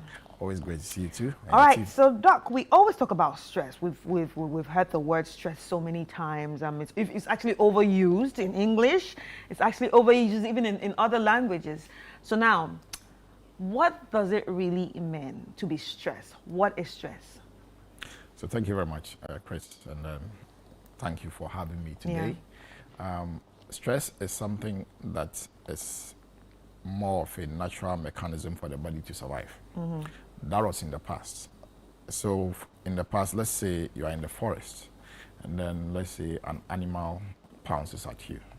Stress is supposed to make you survive. Yeah. So is it like a survival instinct? Thank you. So it's a survival mechanism. Mm-hmm. So what happens is immediately you see something that threatens you. Okay. The immediate body's reaction is to produce a cascade of hormones that will make you move yeah. to be able to, So assuming a lion comes here right now, nobody will tell you to start running. But where do you get the energy? I'll freeze though. You freeze. Hey, I'll freeze. You freeze. It's a lion. Please don't come close. Don't come close, yeah. Oh, it's a good boy. So that is it. So that was what stress was meant to do, to help us survive. So whenever we have stress, there are a cascade of hormones that take place. And our favorite hormone, cortisol, is one of them. What do you call it? Adrenaline is one of them. And when these hormones are secreted, it's supposed to, one, increase your pulse rate, increase your blood pressure, make you more alert, make the muscles more stronger for whatever. So does cortisol do that? Because I thought it was only adrenaline that does that. They are both stress hormones, cortisol, adrenaline, they work together. Okay. Yeah, because cortisol allows glucose to shift into the blood. So it's not that bad after all. If it's short term. Okay. So short term stress is something that helps you. Even if you are going to have a program like this, a lot of people, when they are going for public speaking and all that, they are tense. That's a bit of stress. That's stress, but you don't do public speaking. Thank God this program is once a week. So you get it. So that's what it's supposed to mean. But if you want to define stress in very simple language, anytime you want to do something and then the input is less than the output, maybe your finances, you take 1,000 cedis and then your expenditure 1,005. Input 1,000 cedis. So you're going to be financially stressed. So stress can be anything. Or you want to do a program and then the time you have will not allow you to be able to. So anytime something you are supposed to do, that's the input, is less than the output or your expectations, stress is going to happen. Or when you are having conflicting ideas, you want to be a generous person, but you're also greedy. You're going to be stressed. You want to pass exam, but you're not willing to learn. You'll be stressed on that. So whenever you have conflicting ideas, so stress can come in any several forms. And like you rightly said, we normalize it. Yes, we do. And it's stress. Yeah, it's stress. We don't have to like how we normalize headache. Thank you. Oh, it's a headache. But the headache could be from stress. And the headache could be a signal that the blood pressure is high and you are not aware. And then, Okay, that's another one. I'm going to put that in the books. I hope you're taking notes, students. All right, so now let's talk about our modern life, right? As we evolve, as the years pass by and generations pass by, things have become different. You understand? It used to be a slow-paced life before, but now I feel like everything is just fast. It's just, let's move, let's make money, let's attain this, let's do that. So, with all that, how stressful can it be for one, especially comparing where we are right now and the days of old? So, like you rightly said, things now are fast-paced. We want everything yesterday, not even today. So because of that, people are stressed in the sense that expectations are far higher than what we can do to achieve them. So people want to, people finish school, they don't even have jobs. They want to go and do masters. And after the masters, they want to go and do PhDs. This is all stress. People want to marry. People want to be financially successful. People want to own their own houses. People want to be CEOs. CEOs, they want to buy cars. But in the past, life was not like that. It was very simple. Very, very simple. Yeah. We're using our Lexus. Yes, or Legady's Benz. Very good. But now everybody wants to drive. And when you put all these expectations on yourself and you're not able to achieve them, stress becomes something that is permanent and not acute. And when the body is in a continual state of stress, that is where the ramifications are not very good. Right. That is where the hormonal changes affect your health. So even though stress may be mental, what actually registers is the hormonal changes that end up with a host of medical conditions. So what are those host of medical conditions that stress or constant stress can actually cause? Okay, so let's start from the brain. Most people think stress is just the brain, but stress is not just the brain. Anytime you are stressed, the part of the brain that helps you to regulate your actions, regulate your decisions, is the prefrontal cortex, like we mentioned last week. But anytime you are stressed, it seems like the prefrontal cortex is actually a very important part of the brain. very good. Your reasoning, your judgment, It's focus, all here. it's all there. Yeah. So anything that has to do with decisions, prefrontal cortex. But whenever you are stressed, you shut down the prefrontal cortex. So you realize that when people are stressed, they can even go blank when they're on stage because they can't remember anything. So that's the prefrontal cortex. So decision making becomes very poor. Errors become more. That's prefrontal. Then there's something we call the amygdala. Amygdala is at the base of the brain. Of the brain. And that regulates emotions. Oh, so the amygdala handles emotions. Prefrontal handles reasoning and thinking. And all that. Yeah. And when you're stressed, you throw the amygdala overboard. So you start making emotional choices that are not right. So you become emotionally stressed. Stressed and unintelligent. We are supposed to be emotionally intelligent. Stress takes the emotional intelligence from you. Okay, so the first one is psychological. Yeah. And the other one is the emotional. Yeah. Yeah. Right. And then there's another part of the brain called the hippocampus. Yeah. The hippocampus Yeah, I've seen helps that you before. with memory. That is why when people freeze, they can't really remember anything. So all that is happening in the brain. In the brain. So that's just the brain. So all these things. So it doesn't just affect one side. No. It affects the three most important main- parts very of the good. brain. And that is where the hormones start flowing. The adrenaline and then the cortisol from the pituitary and then the adrenal glands. Very good. Now when we move to the cardiovascular system, anytime you are stressed, your pulse rate goes up. And the pulse has a direct correlationship with your blood pressure. So it means that when the pulse goes up, the blood pressure spikes. So people are having high blood pressure now just because they are stressed, not because the genetics inherited from someone. So if we say genetics is loading the gun and lifestyle is pressing pulling the trigger. Yeah, the trigger. The stress is the trigger for most people for their high blood pressure. And some people don't even have genetic predispositions. But just because they are stressed, the pulse is up because of adrenaline, the blood pressure goes up. So that's the cardiovascular system. And when cortisol comes in, then we now move to the blood. Then the blood now produces excess sugar. Oh, like we mentioned. Then we can now push to diabetes. Diabetes. Ooh. So we've just connected, apart from the head, we've connected hyperpressure to diabetes. Yeah, so people are having diabetes now just because they are stressed. And when diabetes goes up, the next thing is what? Cholesterol. The cholesterol. So people become overweight. Yeah. So belly fat is actually stress fat. Yeah. So people who are overly stressed end up gaining fat in places they shouldn't be gaining. So would you say that also contributes, so all that stress actually contributes to binge eating? Oh yeah. When people are stressed, they are... they binge eat. Because I've seen people that binge eat, like, oh, if you ask them, why are you eating like this? I'm stressed. Good. So that's it. So nutrition becomes a problem. And because you can't make good choices, make correct decision, you're just eating. That's it. So we've talked about hypertension, we've talked about what? Diabetes. We've Then talked the about next cholesterol. thing, the cholesterol. So you see how the cascade is. The next thing is your immunity. Yeah, so your immunity drops, that means you can get It's compromised. anything, yeah. So a lot of people are coming down with cancers now because of immunity. Young people, 27 years breast cancer, 25 years breast cancer, because the immunity is not doing its work. The body is overly stressed. It's in a constant state of what? Stress. Then we come to inflammation. Yeah, the body inflamed. So when the body is also subjected to constant stress, inflammation also takes place. So people are coming with systemic lupus, all kinds of inflammatory, SLE, all kinds of inflammatory conditions because the body is overly stressed. And when you are stressed too, it impacts the blood vessels.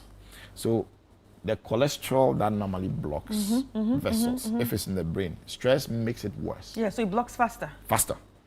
Inflammatory cytokines are pushed into the blood. You're opening our eyes to so many things. So stress is not something we should normalize. So once the inflammation comes in, then what happens is that plaques that are supposed to be lying quietly start misbehaving. Then they accumulate faster. Brain, stroke, heart attack. I just had a conversation with a friend from Tamale. 2 people died unceremoniously. One was in traffic. Cars were moving, ping. He was still there. He's gone. He was gone. Another person went to prepare for Salah and then went to buy the cow. He was driving and said, I'm not feeling well. His friend took over the steering. Then the friend realized that no, he wasn't moving. He was just motionless. Rushed into the hospital, he was gone. So with the scenarios that you've given right now, it's just like they were doing nothing and they just died. They were just probably, one was driving and he just died. One went to buy something and he just died. Yeah. Do people know when they're stressed? You should know because of all this cascade of things I told you. One, the brain fog was one of the things you mentioned, which you should know. When you are having brain fog, decisions become very Well, Doc, poor. I didn't know when I had a brain fog. Honestly, I had a brain fog. Okay. I've said it on TV before that. I was actually going for a meeting. In the middle of the road, I was blank. I had to ask myself, where am I going to? Luckily, I was not driving. That would have been worse. So I was not driving. I was actually using a ride-hailing app. So I had to open the app and see the location. And and that reminded me, okay. Wow. And if you talk to me right now, before I turn or before I blink, I've forgotten what you said. Wow. Yeah. Wow. So I didn't know. So that's what I'm asking. Do people actually know? Can they put a name to it, or they have to go to the hospital first for the hospital to diagnose them like how I was? Very good. So that's why know your numbers is very important. And when it comes to the brain can only focus on one task at a time. Yeah. Multiple, at least 3 or 4. But so is multitasking a good thing? It's the worst thing you can do. Uh-oh. It's the worst thing you can do. People and always people flex with it. I'm a multitaxer. And they write it in the on their CV. CV. I'm a multitaxer. If I'm interviewing you and you tell me you are a multitaxer, the Problem interview is gone. Oh, wow. we are done with the interview. You can't multitask. Right. If you want to know the damage of multitasking actually makes you counterproductive. Because when you shift focus from one just go thing round and round to and another one, that breach interval is 1, loss of time, and then 2, you need a lot of time to refocus. Assume you're doing task A, you left it, went to task B, you didn't finish.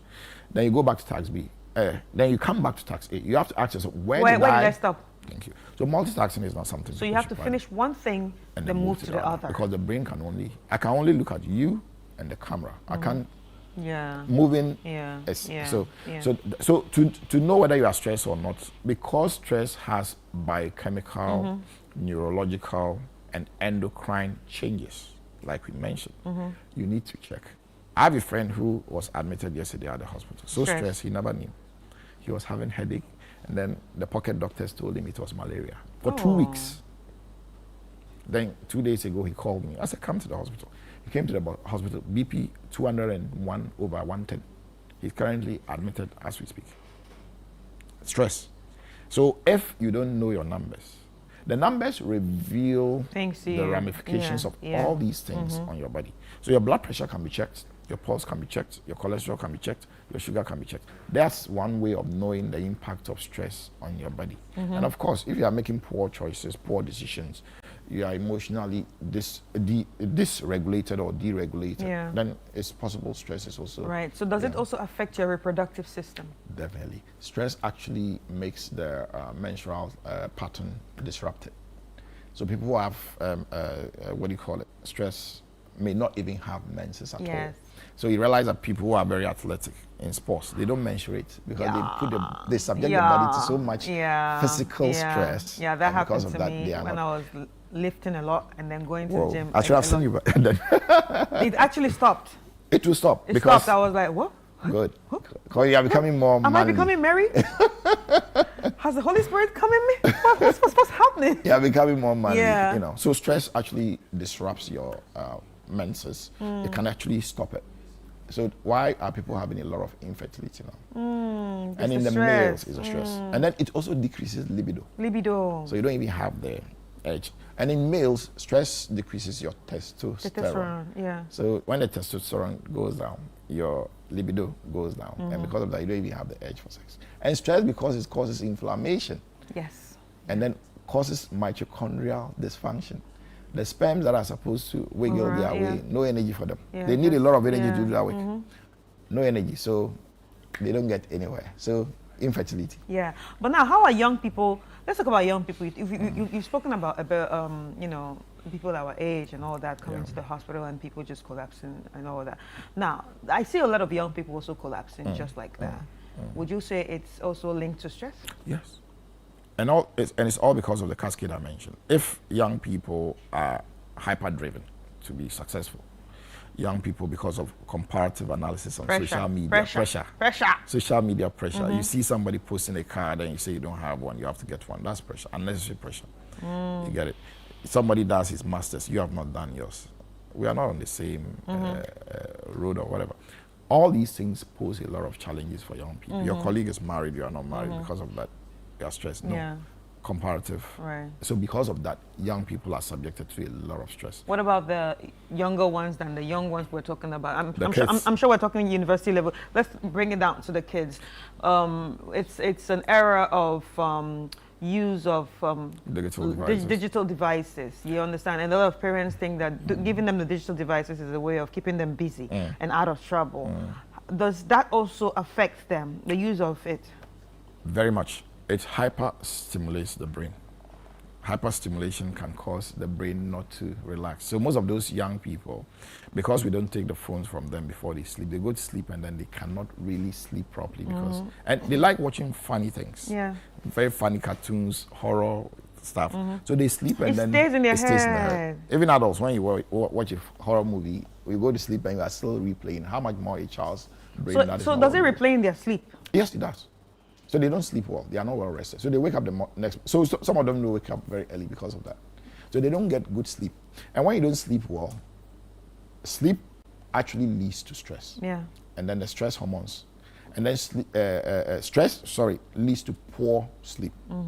And poor sleep leads to stress. So we are getting a vicious cycle. So now the stress links to the other things that we just mentioned. So why are the children becoming obese? Because the cortisol is up, cholesterol is up. That's it. So children are overly, stressed. And we talked about the school system. Yeah. The 8 hours they are sitting, so they are not even physically active. They come home, they are given homework. Yeah, because even with our, smart watches, it tells you to stand up. It tells you to stand up every hour. Yeah. It tells you to walk around, take a walk. But we don't. Oh. So because of that, people are getting overly. Now, let's talk about the warning signs. I'm sure people are listening like, hey, this is serious. But now, what are some of the warning signs that people should look out for when it comes to stress and knowing that, hey, you know what, this is actually a lot now. It's time for me to see a doctor. Good. So if we start from the brain where the whole cascade starts, you start having poor decisions, poor choices. You get irritable. Things that should make you doc, irritable. Things that should make you laugh. Maybe a friend cracks a joke, you are supposed to laugh. Then then you're angry. Yeah, you take it personal. Your heart comes to your throat. You blurt out easily. You are stressed. Doc is relatable. I'm always on the edge. So stress is knocking. Yeah. Would you think that's what happens to African mothers? Is that why they always shout? Of course, they are stressed now. When the man is not giving the chop money and all that. And the children are stressing them. Shut up. Okay. Yeah, so that's the brain level. Then when we come to the cardiovascular system, you start having palpitations. Because the heart rate, adrenaline, heart rate, palpitations are the next things that you start having. Then of course your blood pressure also starts going up. Increasing. So that's why knowing on your numbers is very important. You have to check. Then of course, the sugar. Yes. So you have to be checking your sugar. The sugar goes up. Those are things you can check. And then also your cholesterol also. And when you start gaining unnecessary weight, even though you are not probably eating so much, then stress could be another factor. So is that what we will say that the body is inflamed? inflammation will lead to that. And when inflammation is deregulated, immune system is not functioning properly, you start having things like common colds, sore throat. And that's very dangerous because you can get any virus that comes in. Viruses are supposed to be self-limiting. Our body is supposed to be able to defend ourself from viruses. But when you're stressed, they take a field day. All right, so now let me take it a top notch a bit. Yeah, I know it's not something that we're discussing, but let me take it a top notch a bit. So now for people who say are HIV patients, now if the stress comes in, what does that do to them? The immune compromisation becomes compounded. Compounded in the sense that, excuse me, HIV in itself is an immunocompromised state. And if you add stress to that, it means that you're adding another layer of what? Compromise to your body. So they become more compromised. So what happens then is that there are things we call opportunistic infections. Oh, so they start getting different tuberculosis, stuff. Yeah. cancers, all kinds of blood dyscrasias. So can it also happen to say probably a diabetic? Of course. So that means basically everybody's not supposed to be stressed. Stress is not something we should entertain. But the modern world, just like modern life, modern food, modern disease, modern life now, modern stress, then we're having. So we're not supposed to be stressed because it's supposed to be something that's short-term for survival. But if it becomes something that is an undercurrent in our life, always there, like a baseline kind of, that's where all these things. Right. So, Doc, what advice would you give us? Not me per se, but people who have very demanding jobs, people who their jobs take so much from them. What advice would you give in how to manage your life so you wouldn't get to the stage where you would find yourself crashing down, collapsing, going crazy from stress? I think when it comes to productivity, there are a lot of principles we should apply. One thing I believe in is delegation. So if you are a top-tier person, you should delegate. Delegation is very key. But we live in a country where people pride themselves in companies and say, oh, if Chris is not there, nothing happens.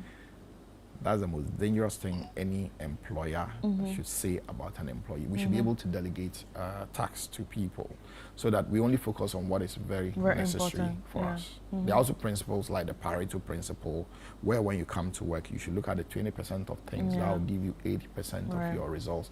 Focus on that. So everyone should have like a priority list. So you focus on the first one, then you come down the rest you can, and then multitasking, like we said, it only makes you very busy, but not productive. Those are things we should look at. And then we should also make time to rest. It's all because the stress is so constant and we are not resting. The body is not able to restore itself. True. When we rest, it helps us to be able to restore our biochemistry, our physiology and everything. Then we come back. Doc, I had to learn the hard way. I learned the hard way. The period was not coming. I was not thinking. I was having panic attacks. I was having anxiety. I was having everything at the same time. I almost thought like, okay, hey, someone is doing me in the village. Oh, Jesus. Yeah, but it was not village people. Not everything we were village people. It was not village people this time. But it was just extreme stress. That was how the doctors actually explained it. Like, it's extreme stress. That's true. That I needed to take it easy. Very true. And we shouldn't be... What about, if you're going through stress, can we still exercise? Exercise is actually something that helps you to, how will I call it, dilute stress. Okay. Exercise helps you to... calm down. Bring the stress down. And then exercise also helps all these cascades that we make. Exercise brings the stress hormones down. And then exercise even helps to improve your sleep. Because when you exercise, sleep is very... All right, Doc, so what's the tip of the day? So let's check out our tip of the day. Our tip of the day is... Let's see. So chronic stress, I always say you have a better voice. So All right, chronic stress does not only affect the mind, it silently raises blood pressure, weakens immunity, disturbs sleep, damages the heart, and slowly breaks down the body. So these are all the effects. Wow, Doc. Anyway, how can people reach out to you? So Solace Hospital is at Trade Fair. On your way from the Trade Fair towards La Palme, on your right, just 100 meters, we are there. Very magnificent building. Anything that concerns preventive health in this country, go nowhere. Come to us. Solace Hospital. All right. Any number to call? 05310321 0806. That's our number. You All right. call us. Our Thank team you will so help you. much. So, ladies and gentlemen, the doctor in the house was Ebo Daniels, Dr. Ebo Daniels, who's the director of Solis Hospital at the trade fair, around the trade fair in Accra. And it's been a very, very important conversation that we had, because at the end of the day, stress has been normalized. And, you know, everybody goes through it. But at the end of the day, we need to also realize that it has dangers to it if it's not managed properly. My name is Chris Carter, and this has been Doctor in the House. See you next week.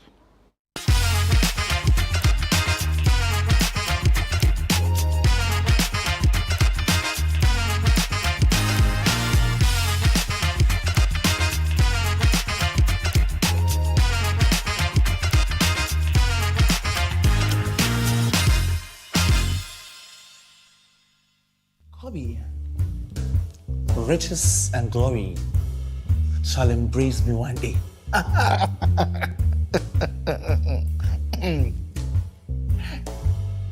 But poverty will see me and pass by. Invest 10,000 cedis and make $1.5 million in 3 months. Kobe, are you dreaming? Me, you are living life. The good life is out there for those who want it. Some of us, the air has a change, I know. Nothing goes, nothing comes. That's why sometimes you must move. What did they say about Muhammad and the mountain? If Muhammad won't go to the mountain shall move to Muhammad. Exactly. Something must move something to happen. Uncle T, my best uncle. Wow, your look is stunning. Hey, I like the billionaire vibe. Look at your hair, your heart. It's giving that leopard skin. Shade. Kobe, my guy. You keep growing tougher. Tougher but not wiser. And in there, woman, he said that you will not continue the school again. The Blank Sense airs every Thursday at 7:30 p.m. and is sponsored by Out Insecticide, Nasco Electronics, Lizzie Shito, Everpack, and Lily Rice on Channel 1 TV. The vibe is too much.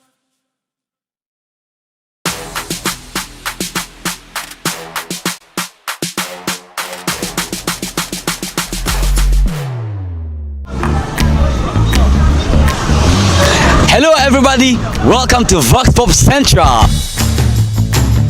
Who brought cocoa to Ghana? Oh, Cocoa Mama Tisro. GRA, Ghana Registers Association. Do due diligence. 2 Genesis. I was like, how? 2 Genesis. You bamboozled me. You scatter me. Hey, what about them? We the ones who scatter them. What do you call the song you sing to make babies sleep?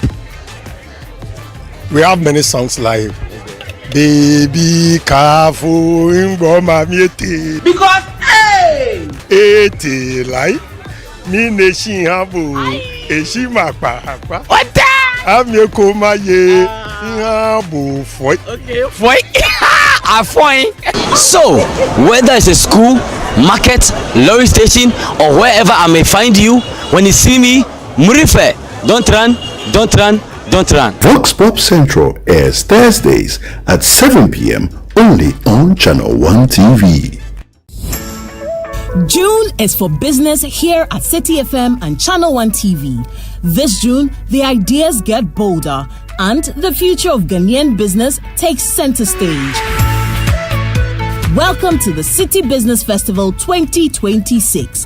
For the entire month of June, 97.3 City FM and Channel 1 TV bring together the thinkers, builders, innovators, and dreamers shaping the future of enterprise in Ghana. From powerful business fora that spark meaningful conversations to insightful on-air discussions with industry leaders and change makers, to stories of resilience, innovation, and ambition from Ghanaian entrepreneurs. This is more than a festival. It is a movement of ideas, strategy, and impact. Whether you're starting small, scaling big, or simply dreaming of your next breakthrough, the City Business Festival is your platform to learn, connect, and grow. Join the On Air series every weekday at 9 a.m. on the City Breakfast Show on 97.3 City FM and at 11 a.m. with a repeat at 6 p.m. on Channel 1 TV.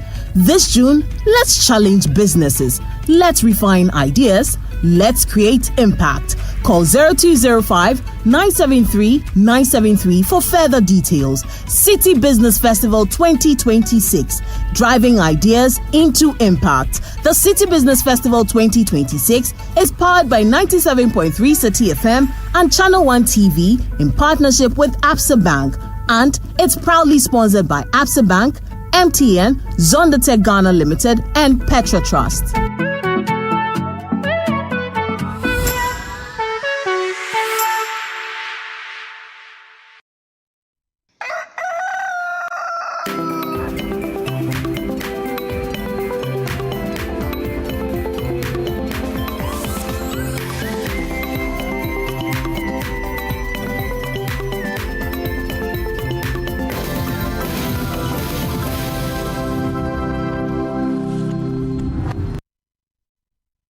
All right, ladies and gentlemen, that was a beautiful conversation that we had there on Doctor in the House. Now it's time for us to get into some sports. And of course, when it comes to sports, the man right here is Yao Ejay Minta from City Sports. He's going to be breaking down all the sports news. And of course, we're going to talk about the preparations to the World Cup since it's, drawing nearer and we're already counting down. Hi, Yao. Hello, Chris. How's everything? I'm doing very well. Are you happy? With what? Are you happy with the Black Stars? Oh, not so much. No. Okay. We'll talk about that later. What do you have for us today? Yes. Well, for starters, congratulations to Crystal Palace. Yesterday, they ended up beating Rayo Vallecano to win the UEFA Europa Conference League. Yeah. There are three tiers when it comes to European football, the continental championships. There's the UEFA Champions League, which is the top elite premier division. Then there's the Europa League, which is the second tier. Then there's the third tier, which is the Conference League. Right. And so far, Aston Villa from the English Premier League, they won the Europa League last week. And just last night, Crystal Palace, also from the English Premier League, they won the Conference League. And this weekend, we have the UEFA Champions League. That's between Arsenal and PSG. And so, having seen English Premier League teams win the Europa League and the Conference League, the onus lies on Arsenal to win the Champions League to ensure that there is a clean sweep of all the European club competitions by English Premier League teams, and therefore more or less cementing their belief or claim that it is indeed the best league in the world. And so, congratulations to Crystal Palace. Oliver Glasner has done a wonderful job. Very small club, very meager resources, but since he took over just 4 seasons ago, he's been able to guide them to win all their major championships or all their major trophies they've won in the club's history. Before he got into the job, they had not won a major trophy in the club's history. But he guided them to win the English FA Cup. He guided them to win the Community Shield, which is the English version of the Super Cup. So you have the winner of the league title taking on the winner of the FA Cup. Right. And yes, they ended up winning that All too. this in how many years? All this in just a space of 2 years. Wow. Yes. And last night he added the Conference League. And guess what? He's walking away. That was his final game as a coach. Oh. Yeah. That was his final game as a coach. He fell out with the team. That's a good way to work out. Yeah. You leave when the applause is loudest. But he had already planned to leave, regardless of the result, because he fell out with the team in January because they sold one of his best players, Maguire, to Manchester City. He wasn't pleased with the way they were running the club. They weren't giving him too much money to reinvest in the club in terms of bringing in new players. Yeah. So he felt, okay, he's done his bit. His work with the project has come to an end. So he communicated with the club that at the end of the season, yes, he will leave. And he's leaving in grand style by handing over or winning them the Conference League title. So congratulations to Oliver Glasner and Crystal Palace. Now moving on to everyone's favorite team, everyone's most hated team. Love them, hate them. You gotta love them, hate them. Can't live without them. It's the Black Stars. So love-hate relationship. Yeah. Because at the end of the day, there's a lot of money from us that goes there. So there's a lot of vested interest in it. Yeah, and that's why people are interested in the Black Stars. It's not because they overly love football, because some people believe that, okay, I am not into the Black Stars, but at the end of the day, I'll pay attention to what is happening there, because our taxes are being used over there. Yeah. And so if I'm working hard and bringing in money and you're taking some of it as taxes and you're going to divert some of those taxes into the Black Stars, then something positive must come out of it. Yeah. You can't have a situation where everything is just going to waste. No, that's why a lot of people have a lot of interest when it comes to the Black Stars. It's not because all of us love the Black Stars. No, it's because, Charlie, where our your investment day. Yeah. Where your money is. We are shareholders. You definitely be interested. We're all shareholders. Yeah, so we're all shareholders. And they work for us. Mm-hmm. And you must always be keeping track of what your dividends looks like. And so that's why a lot of people have a major interest in the Black Stars. Now, but what do you think about the squad that was announced? It was flat. It was flat, boring, uninspiring. Honestly, three words: flat, boring, uninspiring. Yeah, flat, boring, uninspiring. I should have written an article about it, but anyway, there's more time to do so. It was flat and boring, uninspiring, because the changes I expected to take place, it didn't take place. So what were you expecting? Happen. Honestly. But one of your dreams came true. Yeah, the day you're not making this. When I saw it, I was like, oh yeah, I'll be happy. It's not like one of my dreams came through. One of my expectations came through. Because, look, think about it. We're in 2026. The day you physically is not at his peak. He struggles with the intensity of games. And on top of that, his overall production is not top tier. So why on earth are you taking him? Is it because what? Experience? Experience, this team has loads of experience. So experience can be the trump card. It has to be something beyond experience. Mm-hmm. And so he not getting the call up. Yeah, I was okay with it. But I look at our left fullback position, and the options that we have there, they are uninspiring, because 2026, Baba Rahman and Gideon Mensah, it's not. It's a no-no. I wouldn't say it's a no-no, but it's bang on below average. For left fullback position, bang on below average, especially when you had a chance to bring in Derek Atakon, who, according to him, had completed his nationality switch from Germany to Ghana.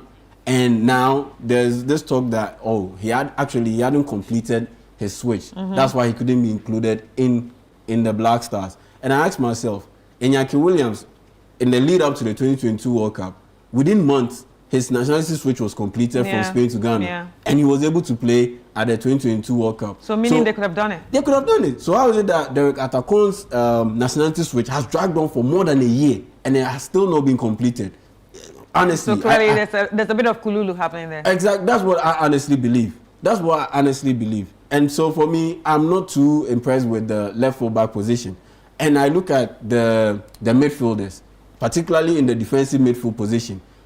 Kwesi Sibo and Elisha Owusu. I honestly believe that we could have done better. We could have brought in a guy like Salim Adams, and we could have brought in a guy like Ibrahim Suleiman, who plays for Cagliari in the Italian Serie A. Salim Adams, best player in the Ghana Premier League. Say whatever you want about the Ghana Premier League, is trash, is nonsense, is fishy, it's not developed, it's not the best, it's not flashy. But like I always say, yes, the overall product isn't the best, but there are some specs of quality in there that you can use and build something from it. And Salim Adams is one of those specs of quality. He is quality enough to be part of this Black Stars, especially when the players that have been selected in the position he plays have given us uninspiring and below average performances. So they're not at his level. No, well, because of where they play, you would always rank them ahead of him because of Ghana Premier League. But at the end of the day, it's about what you produce. And per what they've produced so far, it hasn't been great. It hasn't been great. Elisha Owusu and Kwesi Sibo. Kwesi Sibo, ever since he made his debut for the Black Stars, the first 2 games he was good. Since then, it's been downward spiral. Elisha Owusu joined the Black Stars in 2022. He played at the 2022 World Cup. From that point till now, when have you watched an Black Stars game that you walked away thinking that, Elisha Owusu excelled? What was so great? None. Yeah. Absolutely none. So why are you still keeping him in the team? So for me, there could have been better changes in there. I honestly believe Salim Adams and Ibrahim Suleiman should have been part of the squad. Then I look at the forwards. The forwards, what on earth is Kamaldeen Sulemana doing in this squad? He shouldn't be part of this squad because like Kwesi Sibo and Elisha Owusu, he is not performing or he has not performed when he plays for the Black Stars. Consistently, he has bags and bags of talent, but when it comes to the Black Stars, it's not great. He is not delivering. And the worst part is, at least with Kwesi Sibo and Elisha Owusu, at club level, they do quite well. They are okay. They are not the brilliant, but at least they are consistent with their performances. And it is above average. But with Kamaldeen Sulemana, even at club level, he does not make the cut. Right. He does not make the cut. Right. And so, club level, you are not making the cut, or you are not producing. National team, you are not producing. Then what's the point in you being in the team? All right. I honestly believe Jose Pencil, who has a similar profile to Kamaldeen, a speedster, an out-and-out winger, should have been the one in this team and not Kamaldeen Sulemana. Then Ernest Nyama, as good as he is, bro, he's recovering from an ACL injury. Yeah. ACL. He played just 3 games this entire season. Just 3 games. And he just recovered from the ACL. So it's like you're putting him back in and playing him in or setting him up in a very intense situation game, like the World Cup. I don't think it's the best. I doubt we'll be able to seriously rely on him when we go to the World Cup. So why don't you bring in a player who is a ready contributor to the team? And for me, it's not like we didn't have options. If we don't have options and you take him, fine. Right. But we have options in that position. Aldo Mumi, he also just recently recovered from an ACL injury. But our centre-back options are quite limited. So if you take him, I'm okay with it. Yeah. But in his man's position, there are options in there. And I believe we could have done better and we should have done better. Right. Okay, so let's talk about the fashion.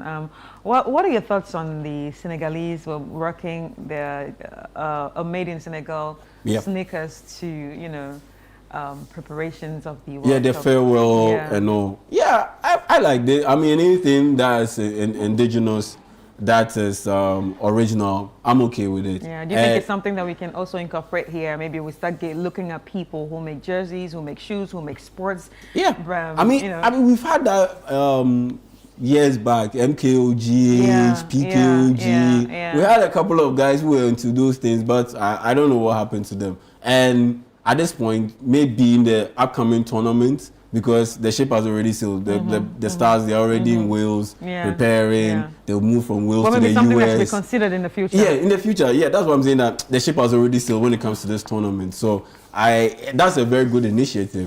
But like I said, we've had people who are in that space, but we haven't really necessarily tapped into it. Maybe for this tournament, we can do a better job when it comes to promoting our music, because I think that's where more attention. That's what is happening right now. That's where more attention is being given to. So I think the music bit, they can do a bit better, because that whole Kakalika rave, it's something that they can tap into. All right, thank you so much, welcome. Yao. It was a great conversation. I really enjoyed this conversation. As always. And I can't wait to see you next time. Sure thing. Anyway, we have a birthday message. Happy birthday, Annabelle. I'm so grateful to see how good the Lord has been to you this past years. Watching you grow in joy, wisdom, and kindness remind me daily of his faithfulness and love over your life. Annabelle, you've brought so much light and laughter into your family since the day you were born. May he continue to guide your steps, protect you in every season, and fill your year ahead with love, laughter, and new blessings.